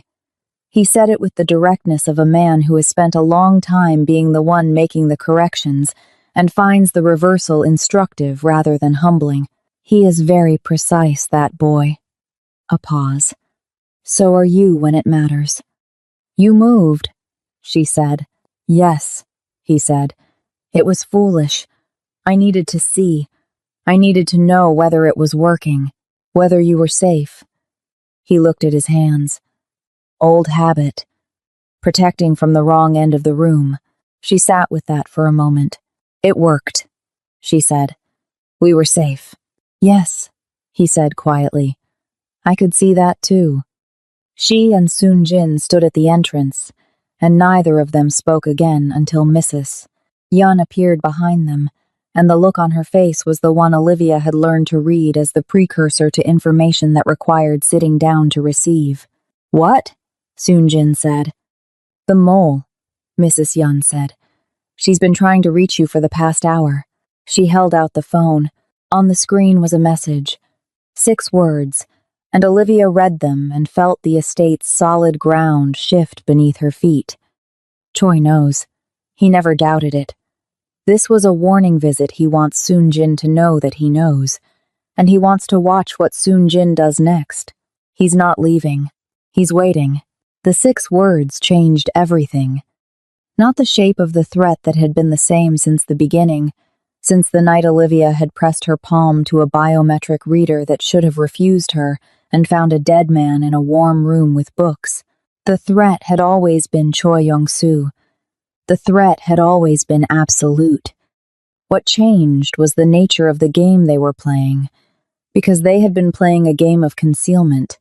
Hide the secret, perform the cover, survive the scrutiny, and concealment requires a seam, a boundary between what is hidden and what is shown, and Choi had just told them, in 6 words delivered through a woman risking her life to send them, that he had found the seam. He wasn't going to move on it. Not yet. He's watching, Soonjin said. He had read the message 3 times. He was standing in the study with the phone in his hand, and his stillness was the stillness of a man whose mind is moving very fast in a very small space, cataloging options, closing doors, finding the one corridor that remains. He wants me to know he knows. He wants to watch what I do with that information. It's a test, Olivia said. It's a trap, he said, which is more sophisticated than a test. A test has a correct answer. A trap works regardless of what you do if I move the chairman. He has confirmation and a trail. If I don't move him, he closes in at a time of his choosing. If I run, you won't run. He looked at her. You won't, she said again. Not because she was telling him what to do, but because she had spent enough weeks reading this man to know the shape of him, the load-bearing walls of his character, and running was not one of them. So that's not a door. No, he said. It isn't. Then the only door that's left, she said, is the one we haven't tried. He waited. You stop hiding, she said. You stop defending. You attack. The chairman had been waiting for them. He was in his chair, both hands folded in his lap, with the composed alertness of a man who has heard enough through enough walls across enough decades to understand when something fundamental has shifted. He looked at their faces when they came through the door, and he did not ask what had happened. How long have you had it? Soonjin said. Not a question. The evidence? The old man's eyes were steady. 11 months. You built it while you were here. I built it for 11 years before I came here, the chairman said, with the patient precision of a man correcting a small but important error. I simply finished it here. Choi Yong-soo has been very thorough, over a very long period of time. So have I. He looked at Olivia, then back at Soonjin. I was waiting for you to be ready. I was ready. You were capable, the chairman said, gently but without apology. Capable and ready are different things. You needed, he paused, and his eyes moved to Olivia with the brief, warm precision of a man identifying a specific variable. You needed a reason that was larger than survival. The room was very quiet.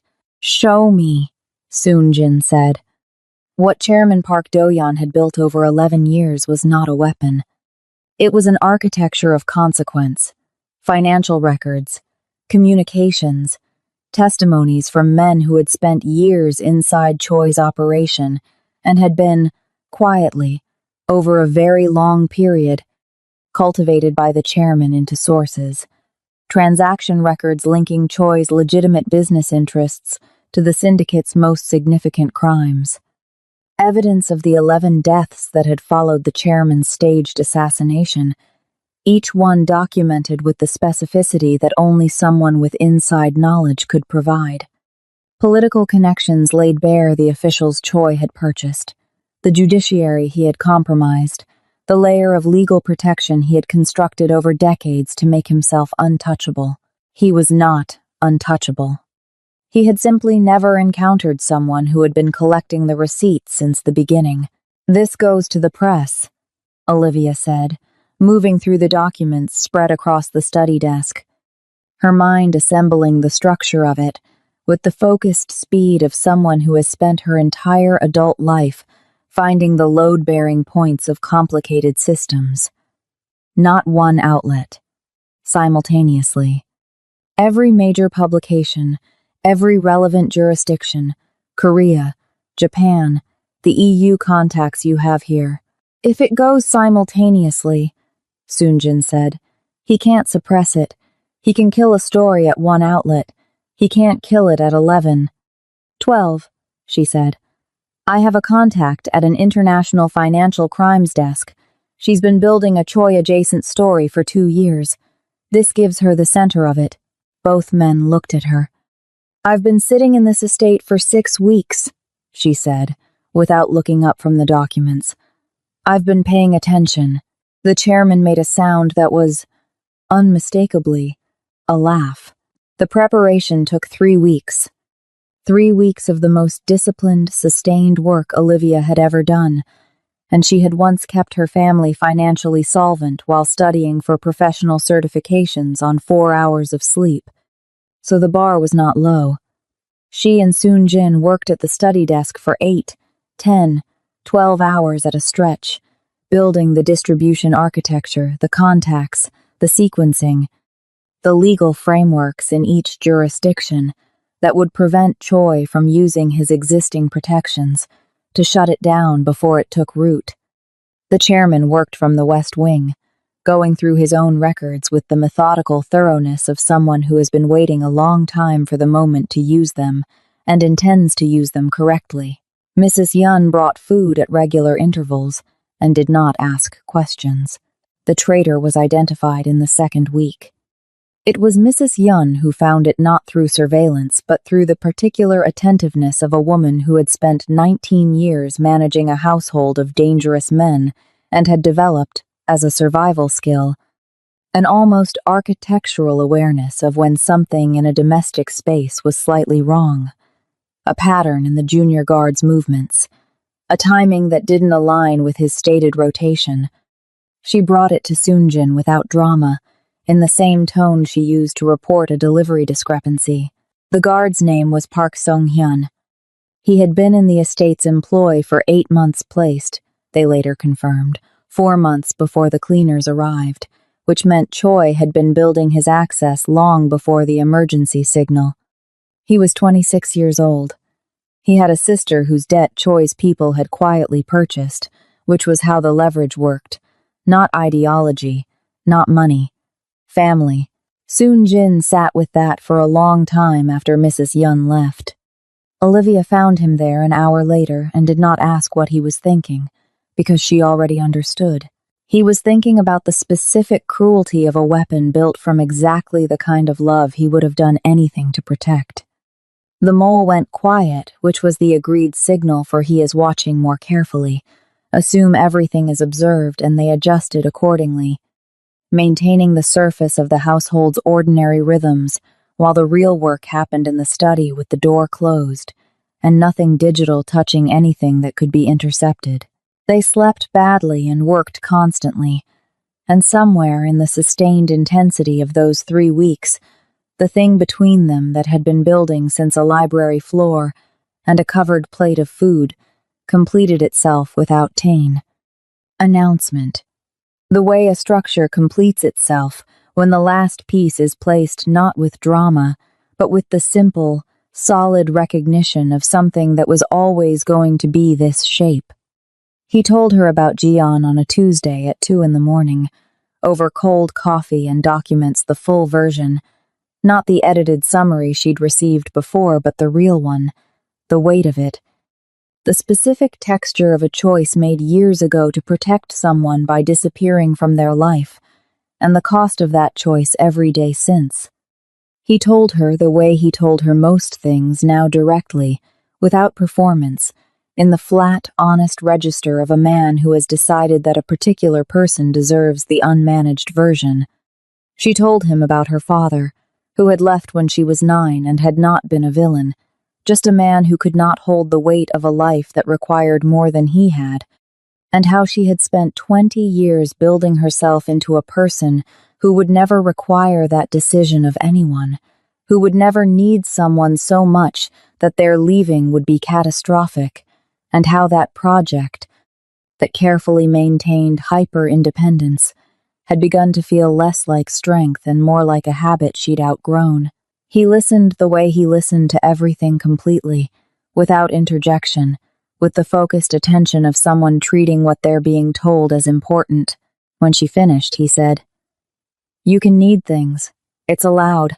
She looked at him. "From me, specifically," he said. "It's allowed." She didn't say anything for a long moment. "Okay," she said. "Okay," he said. The mole who had sent her final message 48 hours before the release, a single word, "done," had been extracted by a route Soon Jin had spent 3 weeks building in the margins of everything else. She was across a border and moving. He had told Olivia this in the same flat, factual register he used for everything, but she had seen the quality of his exhale when he said it, and understood that this woman's survival had been the one variable he had refused to leave to chance.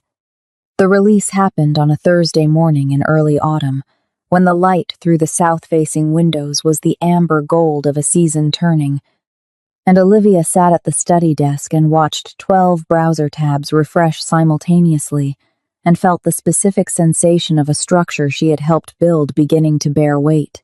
It moved faster than even she had anticipated.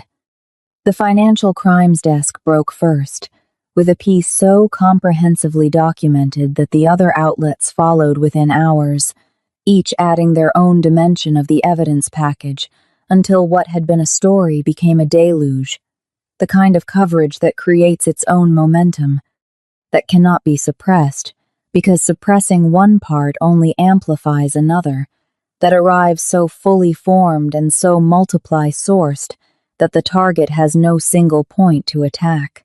Choi Yong-soo's political protections began to collapse by afternoon. Not all at once, nothing that had been built over 11 years collapses all at once. But the first 3 officials publicly withdrew their association before the business day ended, which meant their intelligence told them the evidence was not manageable, which meant the architecture of protection that had made Choi untouchable was already reading the situation as unrecoverable and beginning to save itself. Choi did not panic. Soon Jin had told her this the morning of the release, with the careful tone of someone preparing her for a specific variable. "He will recalculate," he said. Men like him do not break. They redirect. The question is whether we have removed enough of his options before he finds a new angle. They had. But the recalculation happened anyway. They learned this later, through the investigators, through the testimony of men who had been inside Choi's operation and were now choosing survival over loyalty. He had spent approximately 4 hours after the first story broke attempting to identify and close the leak, which told them his first instinct was still containment. When containment proved impossible, he had reached for his political protection, which was already withdrawing. By the time he understood the full architecture of what had been built against him, there was no angle left. He had been out-prepared by a man he had dismissed, using evidence collected by a man he thought was dead, coordinated by a woman he had looked at across a sunlit drawing room and decided was not a threat. That last detail, Olivia thought, probably cost him the most. By evening, the syndicate's internal communications, which Soonjin's mole had provided as part of the package, had confirmed what the chairman had always known. That Choi's power was not loyalty, it was fear. And fear, unlike loyalty, does not hold when the object of it begins to fall. It took 4 more months to complete. This is the part that the stories never tell, the 4 months after the structure breaks, but before it finishes falling. The sustained, unglamorous work of dismantling something that has been building for over a decade. The legal proceedings, and the testimony, and the coordination with authorities in 3 jurisdictions who needed everything documented and sequenced and delivered in a form they could act on. Olivia did most of this work. She was, it turned out, extraordinarily good at it, at the architecture of consequence, at building things meant to last. Soonjin told her this once, directly, which was how he told her everything. "I know," she said. "You don't take compliments well," he observed. "I take them fine. I just don't need them." "There's a difference," he said, "between not needing something and not wanting it." She looked at him. "You can want things," he said. "From me, specifically. Still allowed." "You're reusing material," she said. It was good material. She called her brother that evening. He answered on the second ring, which meant he had been near his phone, which meant she knew him that he had been anxious and was not going to say so. She told him the job was finished. She told him he didn't need to worry about the fees for the next 2 years. She did not tell him anything else, because there were things she had agreed to keep inside these walls and things she had chosen to keep there, and the line between those 2 categories had become, over the past months, entirely her own. "Are you okay?" he asked. "Yes," she said. "Are you actually okay? Or are you doing the thing where you say yes so I stop asking?" She looked out the window at the south garden, where the chairman was still sitting in the last of the afternoon light. "Both," she said, "but mostly the first one." He didn't entirely believe her. He was, as she had always maintained, significantly smarter than she was. Choi Yong-soo was formally arrested on a Tuesday in February, in the lobby of a building he had owned for 30 years, surrounded by investigators from 2 separate jurisdictions and 2 cameras that were there because Olivia had made a specific call to a specific journalist the previous evening. She had wanted it visible. She had wanted there to be a record, clear and public and permanent, that the man who had spent 11 years making people disappear had himself been found. She watched the footage on the study desk with Soonjin standing behind her, his hands on her shoulders, and felt the feeling of an ending not triumphant. Exactly, something quieter than triumph. The feeling of a weight that has been carried for long enough that its absence requires adjustment. "It's done," she said. "Almost," he said. The chairman sat in the south garden on a Thursday in March, in the particular amber light of a late winter sun making its first genuine effort toward warmth, with no perimeter, no curtained windows, no walls between him and the open sky. He had a book in his lap. He was not reading it. He was simply sitting in the light with the expression of a man who has returned to something he had given up expecting to see again, and is being careful with the looking, the way you are careful with things that are very old and very valuable and have survived a great deal to reach you. Olivia brought him tea and sat in the chair beside him, and they were quiet together in the way they had learned to be quiet comfortably, without the performance of conversation. Two people who had spent months sharing a weight and had come out the other side of it with the particular bond that only shared weight produces. "What will you do now?" she asked, eventually. He considered this with appropriate gravity. "I would like," he said, "to call my daughter." "Suyan," Olivia said. He looked at her, a small, surprised look. The look of a man encountering evidence that he has been held in someone's mind more carefully than he knew. "Yes," he said quietly. "Suyan." He looked at the garden with the expression of a man who has been sitting with an immense thing for a long time. "It is a conversation I have been rehearsing for 14 months. It will go better than the rehearsal," she said. He looked at her. "How do you know?" "Because the real thing always does," she said. "When you mean it." He was quiet for a moment. "Yes," he said softly. "I have observed that." His eyes moved briefly toward the estate's interior, toward the study window where Soon-jin's silhouette was visible against the morning light, and the old man's expression carried the satisfaction of someone who has lived long enough to see a thing through to its right conclusion. "I have recently observed that very clearly." She found Soon-jin in the south drawing room in the late afternoon, standing at the window in the posture she had catalogued on her first week in the estate, the one she had initially read as coldness, and had long since understood, was simply what deep thought looked like on his body.